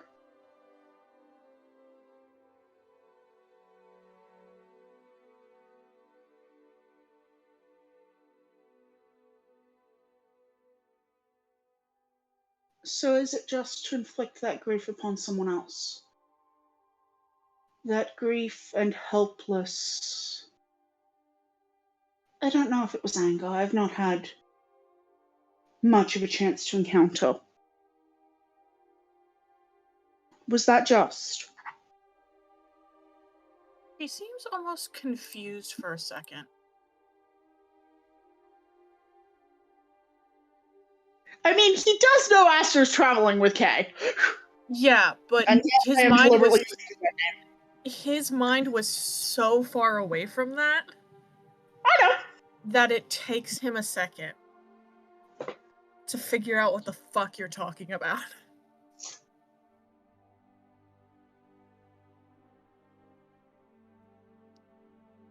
And there is a moment, just a heartbeat, where it almost looks like you have slapped him.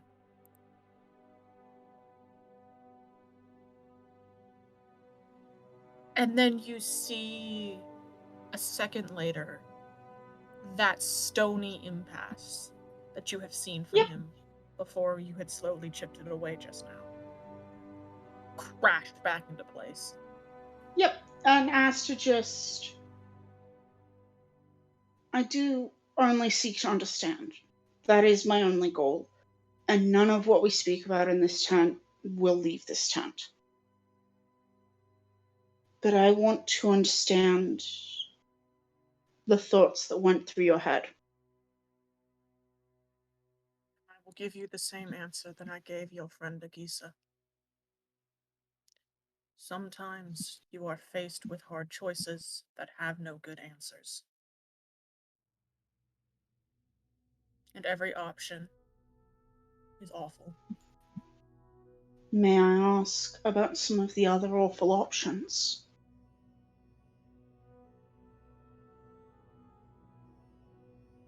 Hard choices are not exactly unfamiliar to one of my order, and I would sincerely like to understand. I doubt young Kay fully understands the situation his mother was in.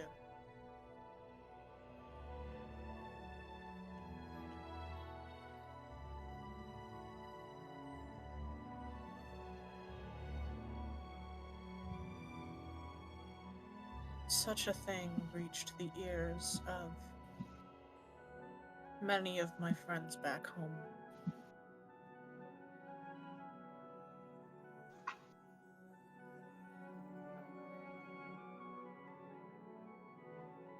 Had it become clear why she was so staunchly against any union, not just a union with myself, there would have been consequences, not just for her, the entire temple.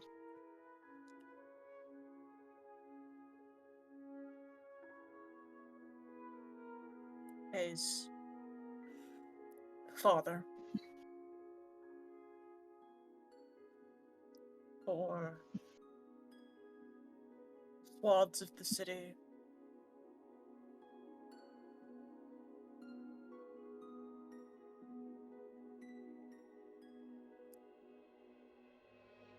so when I was faced with a choice between a political reckoning and one child, I'm sorry. You chose to do the least harm. I will not Oh, apologize for my choice. I understand. I apologize Again, that it had to cause such hurt, such pain. But a single child is not worth that.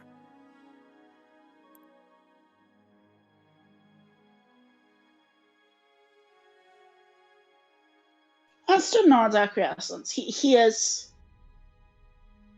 Oh, that would be a dick move to ask.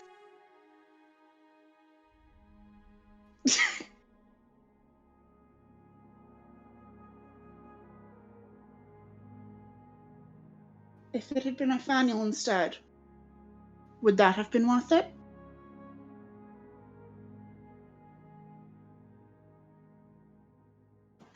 We are crowdfunded and we are crowdsourcing the harass this man.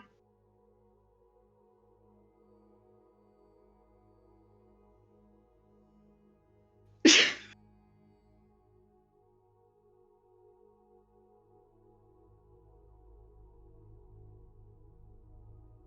do not expect you to understand, Ashley. That is why I am asking.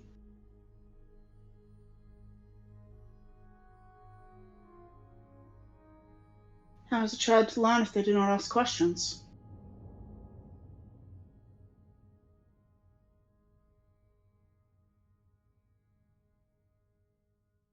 If the choice was Nathaniel or the city,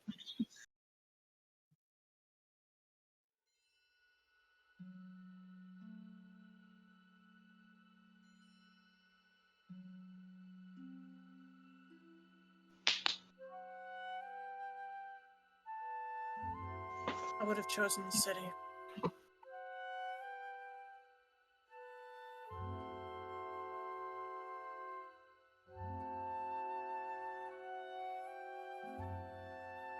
He is looking at you. I won't even make you roll an insight check. He is lying.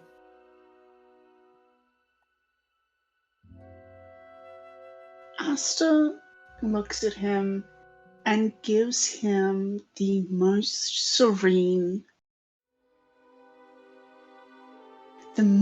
serene shepherd smile that he can. And says, I understand.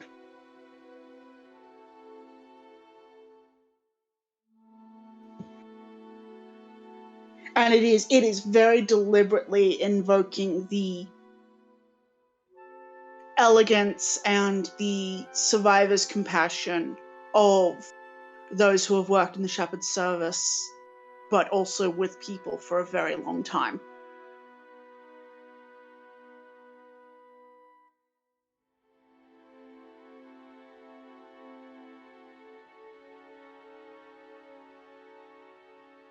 I'll leave you with one more question.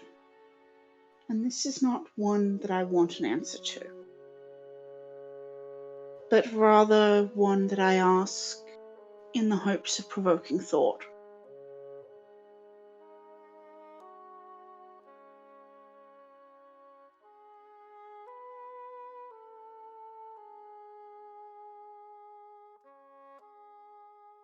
How is Nathaniel supposed to thrive without the knowledge of how to reconcile other viewpoints, and without the socialization to carry their own head in the world?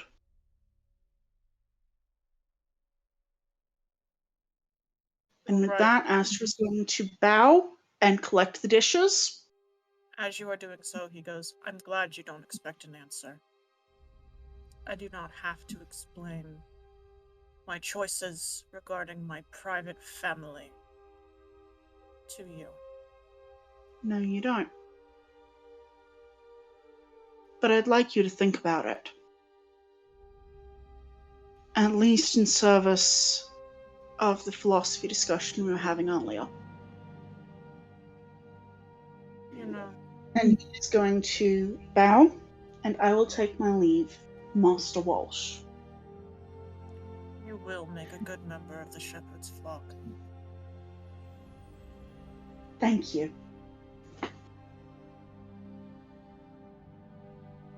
And you can feel him watching you go. Yep. And Asta knows that was an insult. Mm-hmm.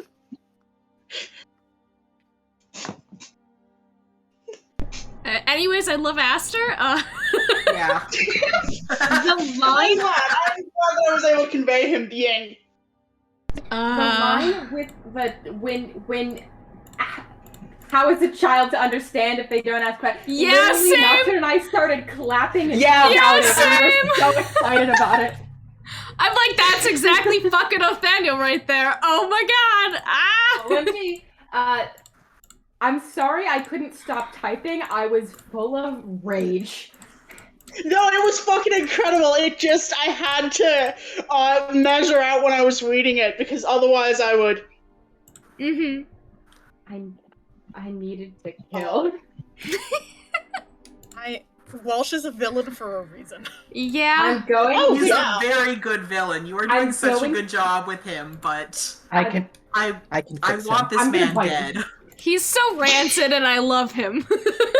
I'm going to bite him. Oh. No, I can fix him. I'm going to gnaw this man's leg off. Yeah. For reasons I cannot elaborate, I do need to draw attention to. You would make a very good member of the shepherd's flock. Compliment, Aster just gives a severe nod, and then insult it is. Thank you. Yes. Shout out to Aster, whatever his last name is. Good job, buddy. I love him. You are doing so well. I'm going to give you your allowance and take you out for ice cream. I'll be right back. I shout out to him, the man. And now we get to deal with the social problem. Oh right, the Soshu problem. I forgot about the Soshu problem.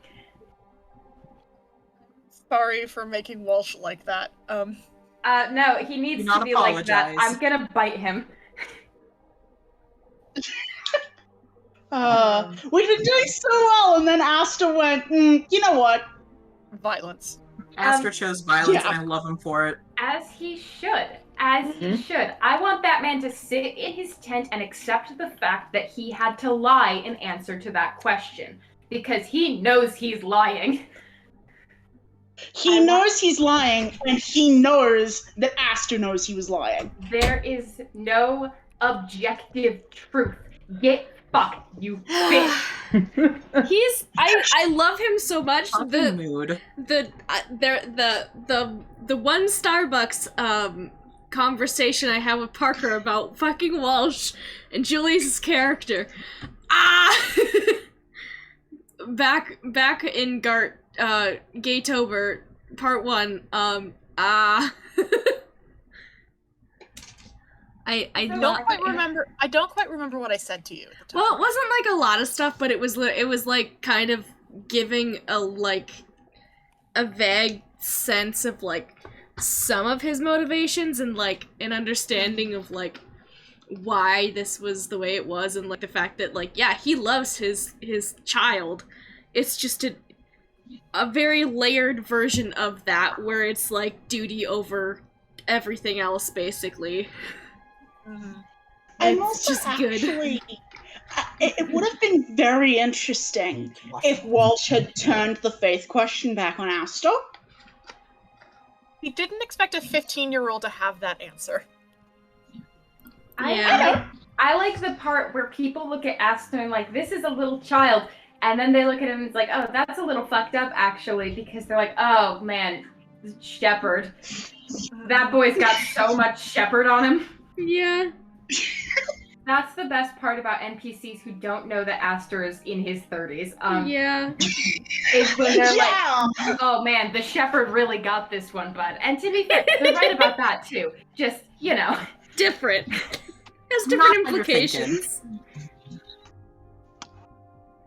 Walsh mentioned a few compliments he had for the Shepherd's faith. Like, and Asta takes them sincerely. However, he also takes the insult. Mm-hmm. We gotta talk to the mean lesbian. Yeah. Yeah, give me a chance to like not be in Walsh's head for 5 minutes. I know he and Julius are supposed to have a talk, but I want to not be in his head for 5 minutes. We're gonna do Soshu now. I want the mean lesbian. Yeah, go do Soshu. Okay. Julius can wait. Let me pee real quick. Yes. Yeah. Allowed. Asta's also gonna want to find someone to hang out with who, one, he doesn't have to play the child, and two, he doesn't have to be like that. Julius is just fucking doodling in his sketchbook there, using some of those gold paints again. If you'd like to have a brief moment with bespectacled Julius, who's just kind of fucking chilling.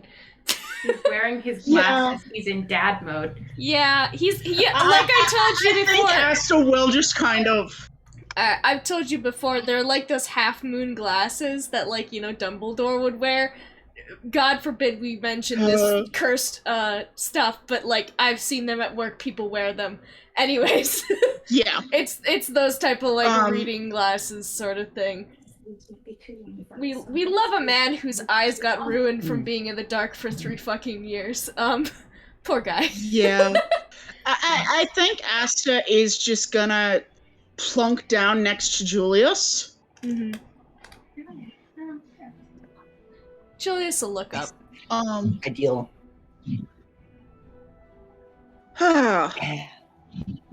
You're alright. I'm going to tell Amy and Jamie at the very least to listen to at least the fucking Aster conversation, because fuck. Yeah, that was good. Yeah. I'm glad. I did actually, so behind the scenes, and PK knows this, but I actually wrote a dot-pointed list of the questions I kind of wanted to hit. I didn't hit all of them. Mm-hmm. Specifically, I one that I didn't hit that didn't really feel fitting, but when I was writing the list seemed fitting. Did you expect to die there, and why do you think we didn't? But it was like, no, we've lost the thread that would lead to this. Yeah. And note the wording of how is Othaniel supposed to thrive? Mean lesbian time. Yeah. Julius will at least bemuse Aster and, you know, catch up with him. Yeah. Treat him like an adult, but also don't talk about anything too heavy. Yeah, you watch him just, like, every once in a while, like, he's doing most of his sketches in, like, a coal or something like that. Yeah. It wouldn't have necessarily mattered too much, but he is using, like, just the smallest hint of gold, yeah. On a paintbrush, but, like, every once in a while he'll, yeah. Would he be willing to let Asta sticky beak at what he's drawing, or no? If you show interest, he would, I think. Yeah. I think Asta would. There's a little bit on the page. It's not, like, a big thing. Some of it is scenery, some of it is, like, sketches of profiles. The largest part of this right now seems to be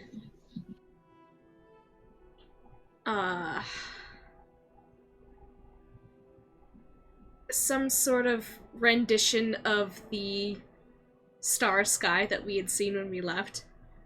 That had happened on the festival day, basically.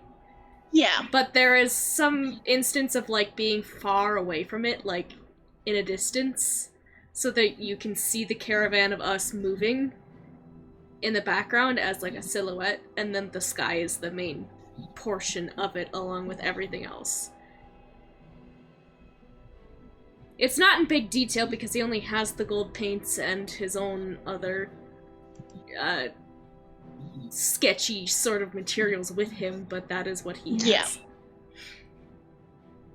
And we can do the mean lesbian.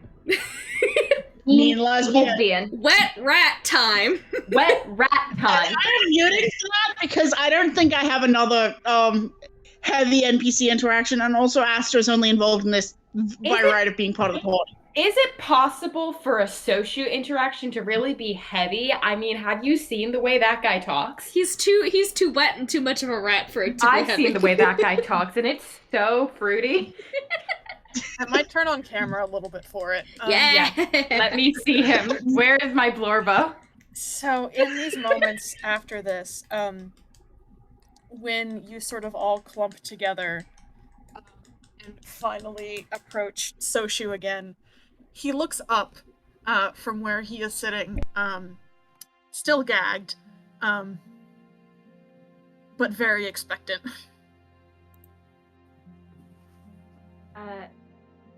Granny can mage hand the gag off him so Ix doesn't have to do it again. Okay. You pull on it and he kind of tilts his head and kind of like lets it and like pulls his face away and he's like, finally. And like I'm gonna do things with hands, but he's currently tied up, but it's the energy. How are you doing this morning, dearie? Bored. I'm sorry, how's your grass braiding going?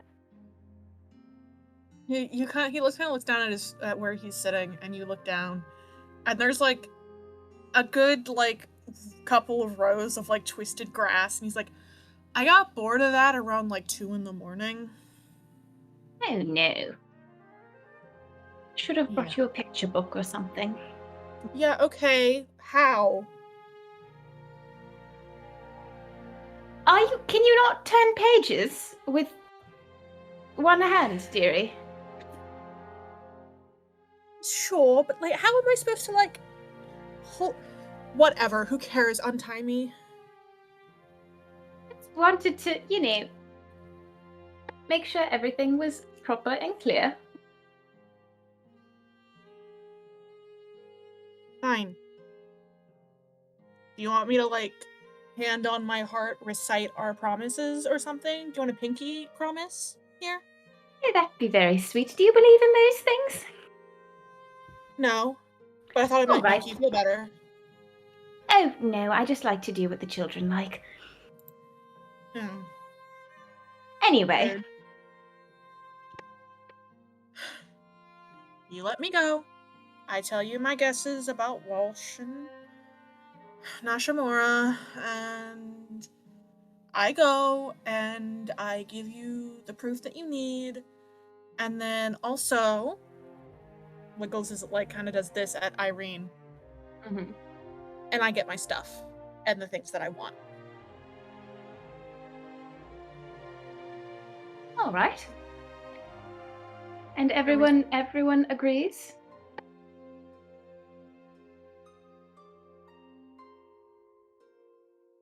Are we there? Yeah, everybody is here. I'm sorry, I just had a mouthful of the colors. The goldfish colors. I thought Ren was eating crayons. Chase the rainbow. Wait, what? You were eating crayons. Like for a split second, I was like, colors? Yeah. No, I gotta eat the colors, guys. Taste the rainbow. Jesus. If it makes you feel better, Noct, I thought the exact same thing for a split second.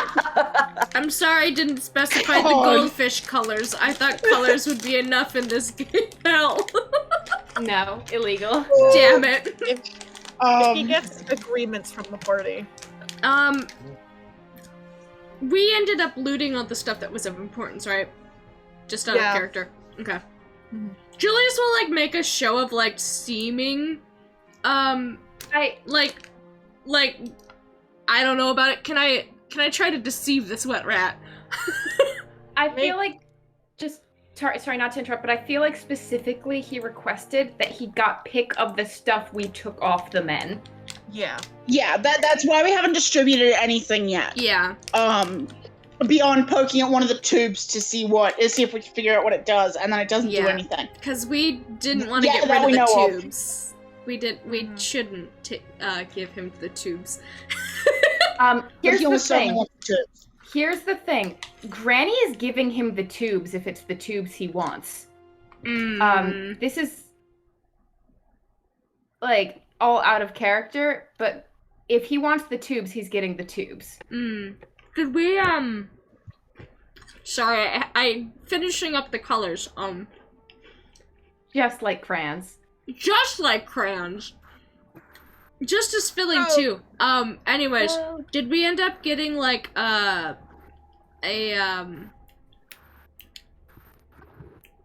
identify on this? I don't remember if we did. They are not identifiable. They are not magical. No, they're magical. They're not identifiable.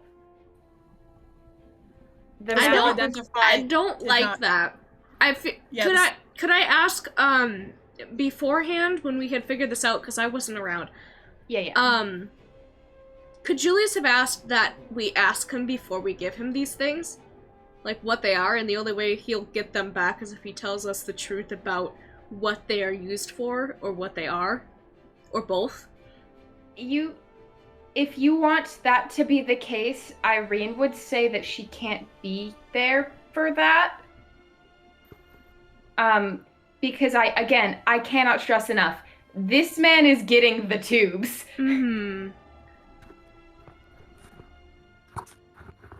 Julius at the very least would want an explanation. In which case, Julius can talk to him separately. Yeah, and you can try. Because Irene is not gonna... If Irene's standing there, it's not gonna go well. There's tubes and I want to know, unfortunately. We can always say that this was like an earlier conversation that they have if that's the case. Yeah, if you want to retcon that back, that's, I think... Yeah. You can retcon back, like during Aster's conversation with Walsh, Julius come up and be like, hey, I got questions. Yeah. I don't know if he would have been given access to the tubes. You as a group saw them, though. You can have one in your hand. If that's agreeable with everyone, I don't want to show this to him if it's gonna upset people. That's fine if that is what what Julius would like to do. Yeah, I feel like if he's given a moment with our dear wet rat Soshu, just like sit in the tent, cross-legged, maybe about 2 foot or so. What was that? Oh, nothing. I was saying something to PK. Sorry. Oh, that's okay. Just like a foot away, 2 feet maybe. Close enough for that he'd be able to see, and just kind of like pull it out, hold it in his hands, kind of move it around a little bit, and just say, well, I found something quite interesting out there. Would you mind telling me what this is? He has ungagged him, by the way. Yeah. He kind of does like this. Why? Because I won't let you have it unless you tell me. In fact, that doesn't sound right. Oh, come now. You can play with me. And he'll kind of like toss it into the air. He's gonna toss it in the air and catch it. He's like, Jules, you're attractive, but not my type. Oh, that's unfortunate for you. You're good to have this if you tell me. No, again, I don't think that's gonna be how that works. And how do you think this is going to work? He's gonna like... He's gonna like lean on it in a way that like He's gonna, like, kind of set it into the ground and kind of push on it a little bit and lean forward. Because well, I mean, if that's what, like...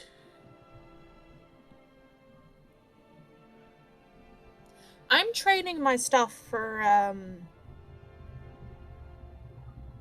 well, frankly, for the life of Irene's granddaughter, so...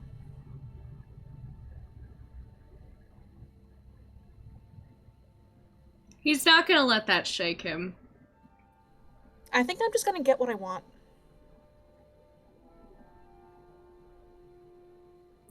Julius will cock his head a little bit. What makes you think that we don't have her safe already? Yeah, okay. Unless Miss Marvin is a better liar than I thought, then you didn't know who it was until just now. I know a lot of things. Okay. Jules, I know you think you're the big boy on the playground, but you're really not. I know, I haven't been in the house for quite a while. Doesn't mean I wasn't listening. No, I mean in general.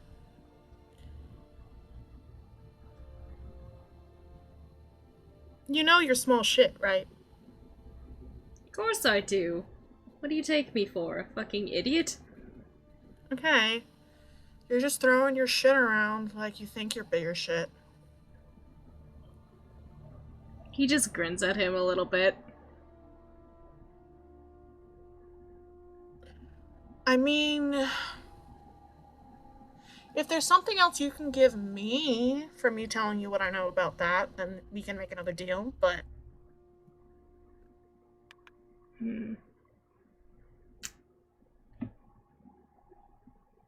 Julius will think about it for a moment.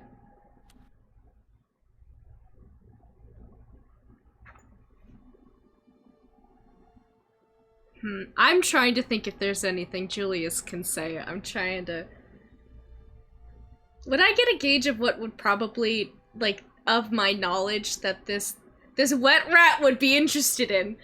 I know that's a lot to ask of you, but I'm trying to think and I can't come up with it because my brain is mush. Because, like, there's some things that I could do, like, hey, they have this certain person in a safe house, but Julius also doesn't want to, like, do that yet, because that would be a shit thing to do to Shinohara. Yeah, you know that the cage has that kobold bang that the devils are looking for? Yep. You also know that, like, there are supply lines that you know about that, like, the devils might not. There are,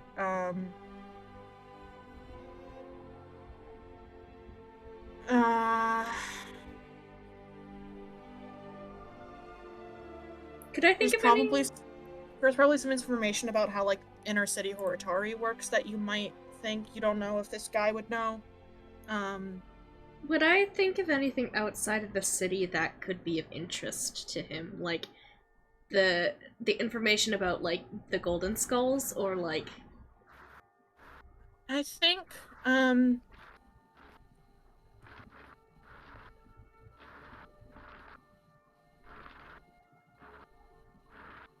a lot of your information on that is about a year old, unfortunately. Yeah, that would make sense.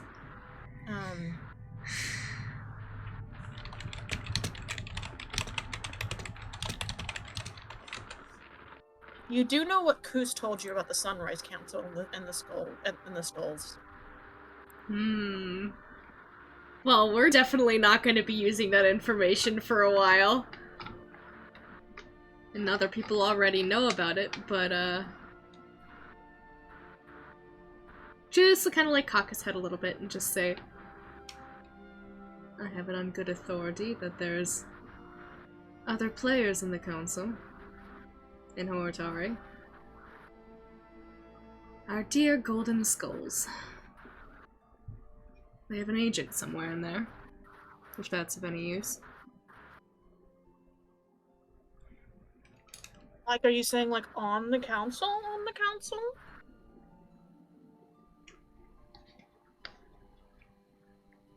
Julius will shrug a little bit and kind of like fidget with the rod. I don't know. And he'll look at him again. Are they?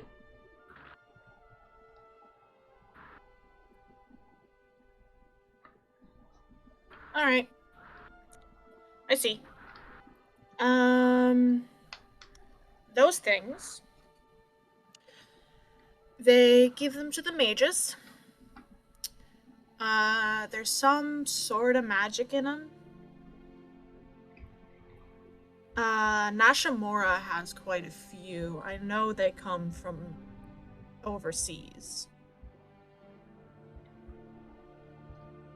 On the council or not? Julius will kind of mess with the rod again.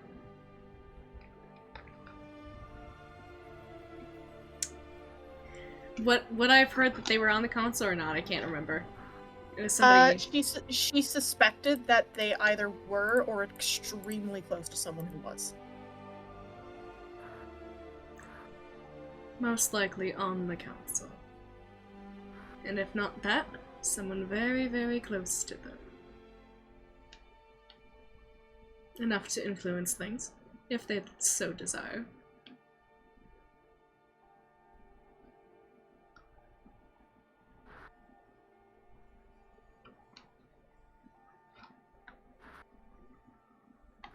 It is spicy. It's good gossip, isn't it? Oh, absolutely. So, unfortunately, just like with myself, I don't know exactly what they do. But they also send them on with us on assassination missions. And you're supposed to do the little twisty thing when you're done. With business. You know. Business. And is that what you're going to do when this is all said and done? The business completed?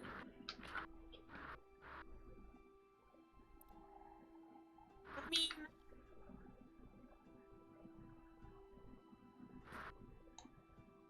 Probably. I mean, that's what I'm sure that's what, you know, fucking spooky book magic bullshit boys were supposed to do.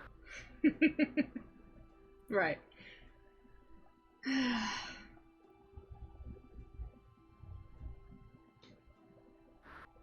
Well, I will thank you for telling me.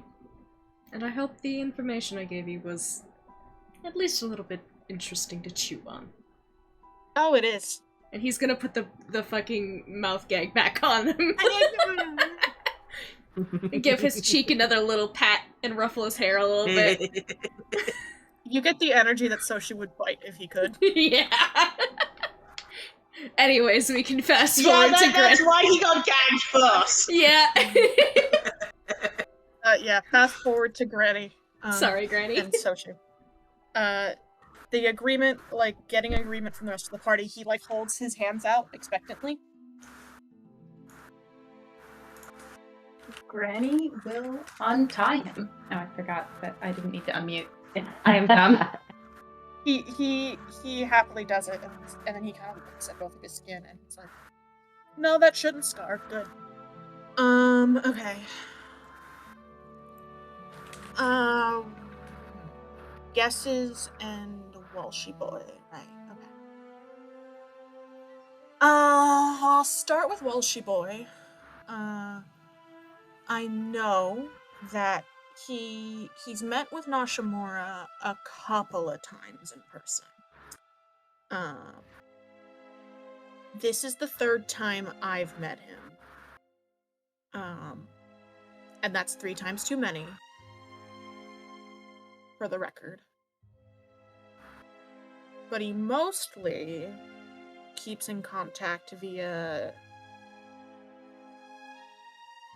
I don't know, I don't know which one, but, one of the drop locations, I'm sure. you know, how to pass along letters and things without getting caught.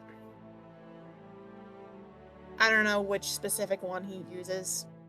That's not I don't run the messages, so, you know. I'm sure that'll be part of the package that I give you later. So I'm sorry I don't have that little detail for you right now, but like, you know. Bureaucracy.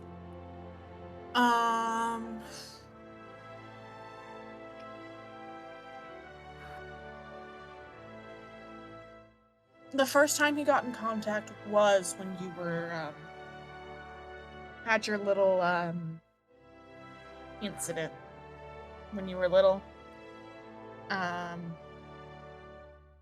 then he didn't really talk to us for a bunch of years, and then... I mean, he did a little bit, but, like, not a super whole bunch. And then, of course, just, like, right now, the last couple months.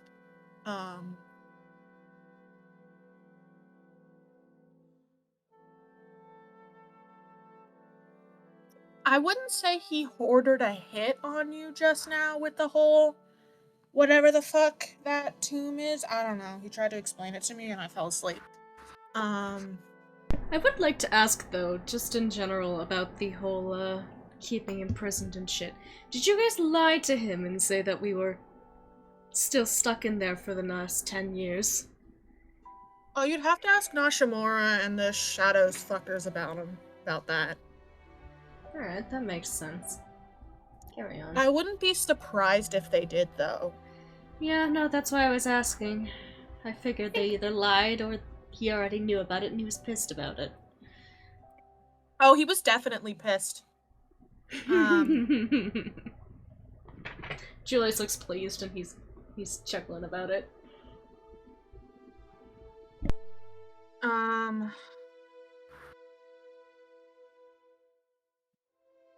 Yeah, he didn't know you, like, as Kei Satoshi was involved in this, but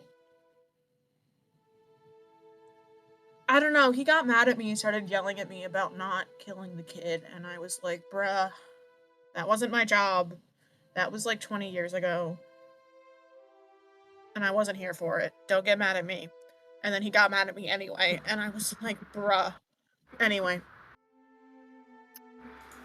Point is, yeah, I wouldn't necessarily call this a hit in specific. It's not that he took out a contract in that way. We were more...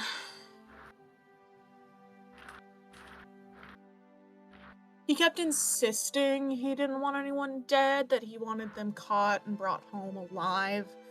But, like, I'm sure if we had killed any of you, he wouldn't have been that pissed, you know? Kept going on about, like, you know, if he had more time, he would have gotten together actual fucking people or whatnot.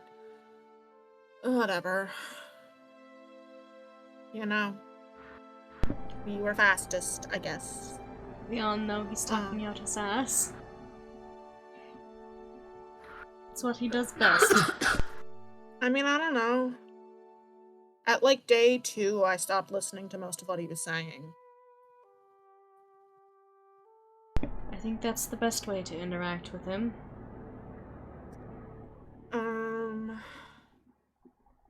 What else do I know about Washi Boy?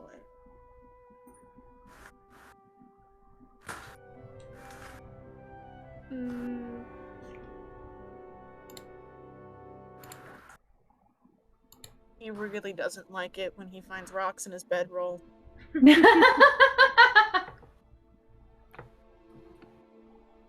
Nin immediately starts writing something down. Julius is nodding about it approvingly.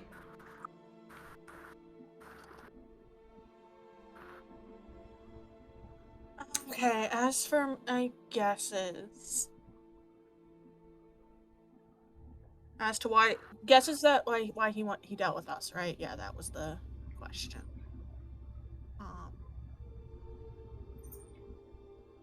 Well, there's a couple.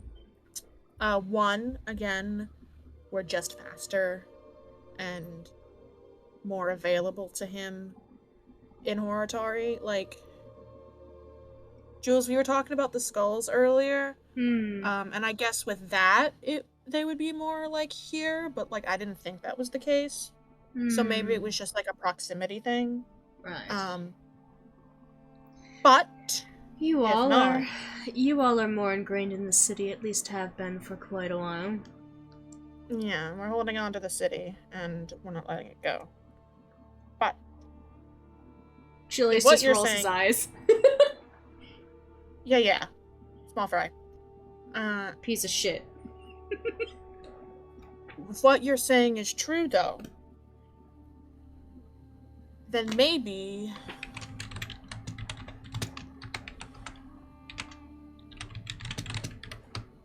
you didn't want them to know for some reason. Like, okay, here's the thing you gotta know about the skulls, baby boy. Up north, they run the show. So Walsh is from up north, which would make one think that he's more buddy-buddy with them, but he came to us anyway, so there's gotta be a reason. It's either proximity, or he doesn't want them to know, or I don't know, he's one of those weird religious types. Maybe he hates them more than he hates us. I don't see why that would be, though, because he kind of really fucking hates us. Now that's intriguing. You would think for a man who knows that he's got, like, a dozen devils around him, you would have not been so dismissive of our lifestyle choices for the past 2 weeks. You would think. Thinks he's so high and mighty because he's never actually killed anyone. Whatever. There's in more ways than one than just killing people. You know what I mean. Of course I do.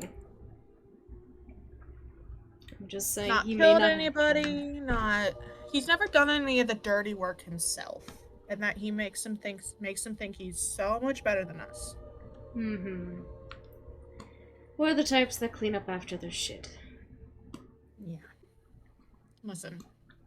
I'm sure I don't have to tell the likes of you that people who sit in positions like him are just like us.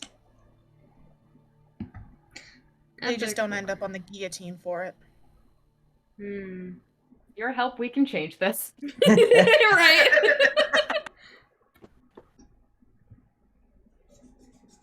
So, again, as for his exact reasons for joining us, or asking for our help, like, I'm not a mind reader. But those are my, like, big 3 guesses, and even then, guess number 3 is kind of shit, so I get 2 guesses. Proximity or doesn't want the skulls to know. You have not been insight checking him at all. He's our wet rat. Why would we do that? I'm We kidding. insight check a wet rat. That rat's wet. You're not gonna get any more of that from insight. God. He then, you know what? Fuck it. Can I insight our wet rat, please? Sure, roll an insight check. I don't have a high insight, but I'm gonna fucking try. The thing is, I, without insight checking him, believe the wet rat implicitly. I did too, but I only have a +1 insight. God damn it. I need to get that better. 17. My Blorbo wouldn't lie to me.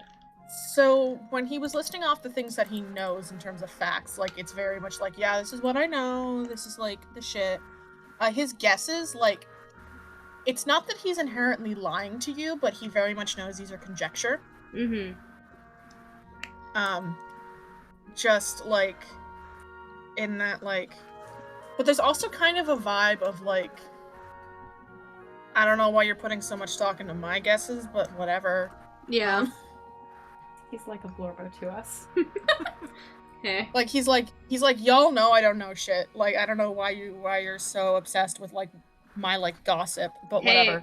New so intimate, opinions. it's kinda embarrassing. Yeah. That's exactly him right now.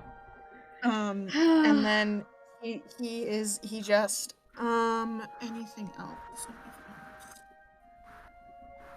Oh, as for why we're working with him, that I know, it's because of the money.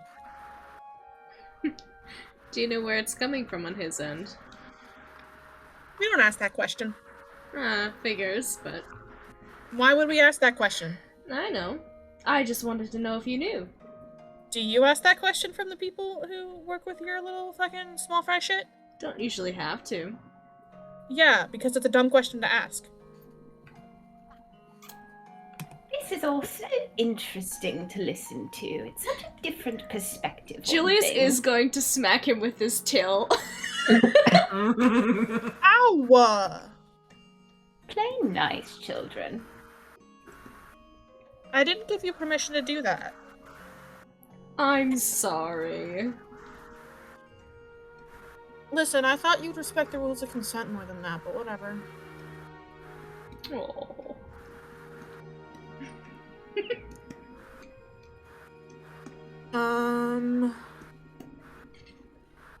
I think that's it. You've picked my brain completely empty. Well, not completely empty, but I don't think the other things that I know are of relevance. Well, I guess that's that then, huh? He'll, like, put his arms on his hips and look at the rest of us.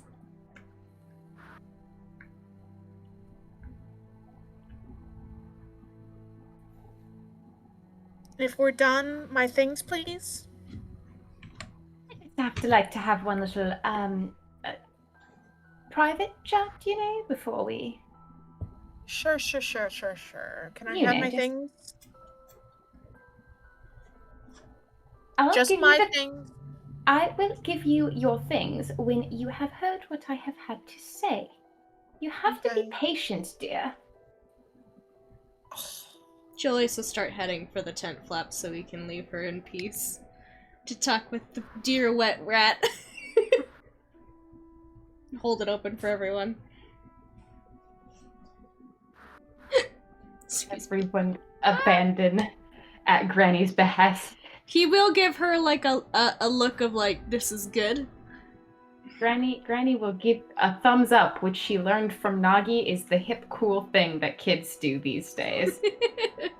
He gives you a slight smile, and then we'll leave you with the rat. All right. So, just to clarify, you get what you want here. And Aura doesn't face consequences for this. Nope. Not a single one. All right. And more curiosity, I suppose. Does she find out about this?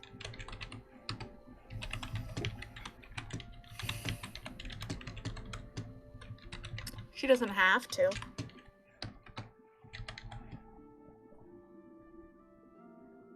All right. Would you prefer if she didn't? I suppose that depends. Is that sort of an a la carte charge? Is that an extra sort of deal? Is that part of the package?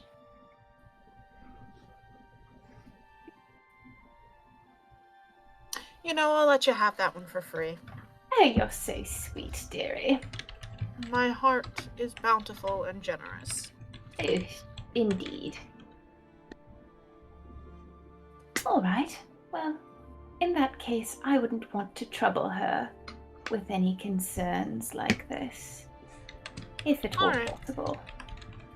No, that's fine. I get it. I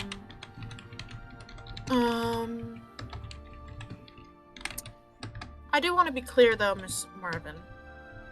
Yes, dearie. She doesn't face consequences for this. Specifically. Slate's clean. Good to know. Believe me, dear, I want nothing to do with you going forward, and I do hope... And oh, that sounded so rude. Forgive me. I want nothing to do with your collective going forward. In terms of issues and problems that might arise. And I really don't think there will be any sort of repeat. But I appreciate the clarity. If that's the case, then, happy to have that be the end of it. Oh, me too. Saves me a whole bunch of work, at least. I'm sure it does. But it's always good to just be, 100% on the same page with these kinds of dealings, Miss Irene Marvin. Oh, yes. It's so important to have clear communication. Can I have my shit now? Oh, I suppose if you ask nicely. Can I have my shit, please? There you go, dearie. She will hand him his shit. Alright, I presume this is about the time that he's also allowed to sort of go through the loot as well. Yeah, I don't know where we have set up our pile of loot, but Yeah. Irene can lead him to where we've set up the pile of loot. Yeah. The stuff we know was distinctly his. I think Asta made sure to put in like its own pack. Yeah. He very much takes his shit, so that is like his amulet of protection against detection or whatever the fuck it's called. He takes a pouch of 200 GP. He takes his sword and 5 daggers. And he takes his armor and his cloak back. And one of the healing potions. And you all kind of know that that was the stuff that you pulled off of him specifically. He also grabs a good amount of rations. He grabs... sorry, I'm looking at the loot that I gave you.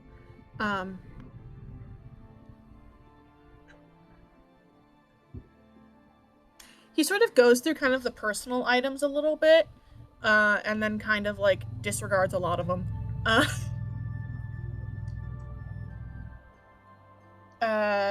Picks a couple of the vials up and stuffs that in his pocket, and then swipes all 3 canisters. And with everything packed into his bag, he very much steps back from all of you, and then sort of gives you all a very deep, very formal, very traditional bow. The very, like, deep Japanese style. Like, all the way down. Yep. And sort of comes back up and he goes, "Pleasure doing business." Lucky to have you. Oh yeah, you were. It probably won't be me getting you the stuff back in Horitari, but we know how to get it to you. Just make sure to knock first. I don't want another dead bird in my house. Oh, but that was fun. He just flips him off. Mwah. And with that, he will turn on his heel and he starts walking towards the forest. And as he goes, you see him at one point, because Rathray's been like off in the corner this whole time, by the way. Can I have said Julius in the inner meeting time would have given the rundown to Rathray about what the fuck was going on, because he did the bargain with our dear creature. Yeah. And Rathray has just been kind of sitting off into the corner. And as Sochu kind of crests the hill and like towards the forest, you see him kind of turn like his head as if he's saying something to Rathray, and Rathray kind of looks at him and flicks her tail, and he kind of like hands up and goes, okay, whatever. Yes. And then he disappears. Yeah, do not fruit the Elder Toro. That is probably not a fight you're gonna win, bud. God, that would have been not- so funny. He was not flirting with the color shape. He was like, No. he basically was like so do you want to tell me what your deal is? And the Rathair was like, fuck off. Yeah! God bless. No, I said do not fruit. Oh, the I said flirt in the chat. Yeah. Ah. God, I love him. Our dear wet rat. I can't wait for him to try and kill us next time. Considering it is 8:30, my brain is empty, and I don't want to go back into Walsh mode tonight. Yeah. I'm gonna call it there. We can do Yay! a Julius Walsh talk, and then we can finally get on the fucking road. Yeah. I mean, we can be on the road for that too, so it's fine. Remember how everybody thought I was being overdramatic when I said it will be at least a month before we level if it happens when we get back to the city? I know this party, alright? I mean, I do too. You're It's right, just, I you're was like, right. it could have been like not a month if we speed it, but like, That's there's adorable. peop- We have so many conversations to have. it is also Yeah, we have conversations, so but much like people follow-up being to have. missing. It's like, if everybody was here constantly, it'd be different, but like, that's not always an option, so, you know, it'd be like this. And we need the roleplay moments. These moments are essential to the progression of the narrative. Yes. They matter more than progressing on a road. Shout out to Ren passing the Alex staying with the party quick time event. Oh So my proud. God. I was so nervous. well I'm like, done. this needs to be okay. Julius cares very much about everybody in the party. And he hasn't had a moment to like really say that yet. And Alex unlocked it. Congrats. We're really a lot of people are losing found family chicken these days, which is very exciting. Yeah, it started with Irene with her pulling Julius out of the temple and him being like, Irene, I don't know what to do with myself. That was the beginning of it. Yeah. Get granny, lol. Yeah. Anyway, guess what's gonna happen to Soshu? Yeah, Granny, that lesbian. Granny's like, I don't want to see you again, and so she's like, cool. And then in like 2 days, so she's gonna get ascending. Yep, literally. Yes. Literally. I'm so excited for you to start harassing our wet rat. The great thing about the spell sending is that Soshu will never be free. Yes. We made a deal. Our business is concluded. None of that deal said Irene can never bother me again. Yeah. I very much just like, if you manage to Essex Koroba Soshu, I'm gonna lose my mind. I hope we can do it. I believe in us. So funny. I believe in us, That is Parker. a challenge, and I believe in us. I don't think, here's the thing. I think he will make Granny worse and I will fail to make him better, but because he is my Blorbo, I have a God-given responsibility to try. Yeah. God, I wanted so bad for him to come to our quote-unquote small fry side. God bless. Please, it would be so funny. One day. Come I on, join believe. the small fry, Soshu. You know you want to. It would be a breath of fresh air. See, here's the thing. I have now been constructing a complex internal life for one Koroba Soshu. So That's a lesbian. We were not willing to we did not kill him when we had the chance, and now that is your problem. We did not kill him when we had the chance, and that is a threat to you. I expected him to survive this arc. Because I intended for him to be a minor reoccurring villain. I think making him a fruit is going to be my downfall. Yes. Yeah, you made him too fruity and now I want to adopt him. Yeah, sorry.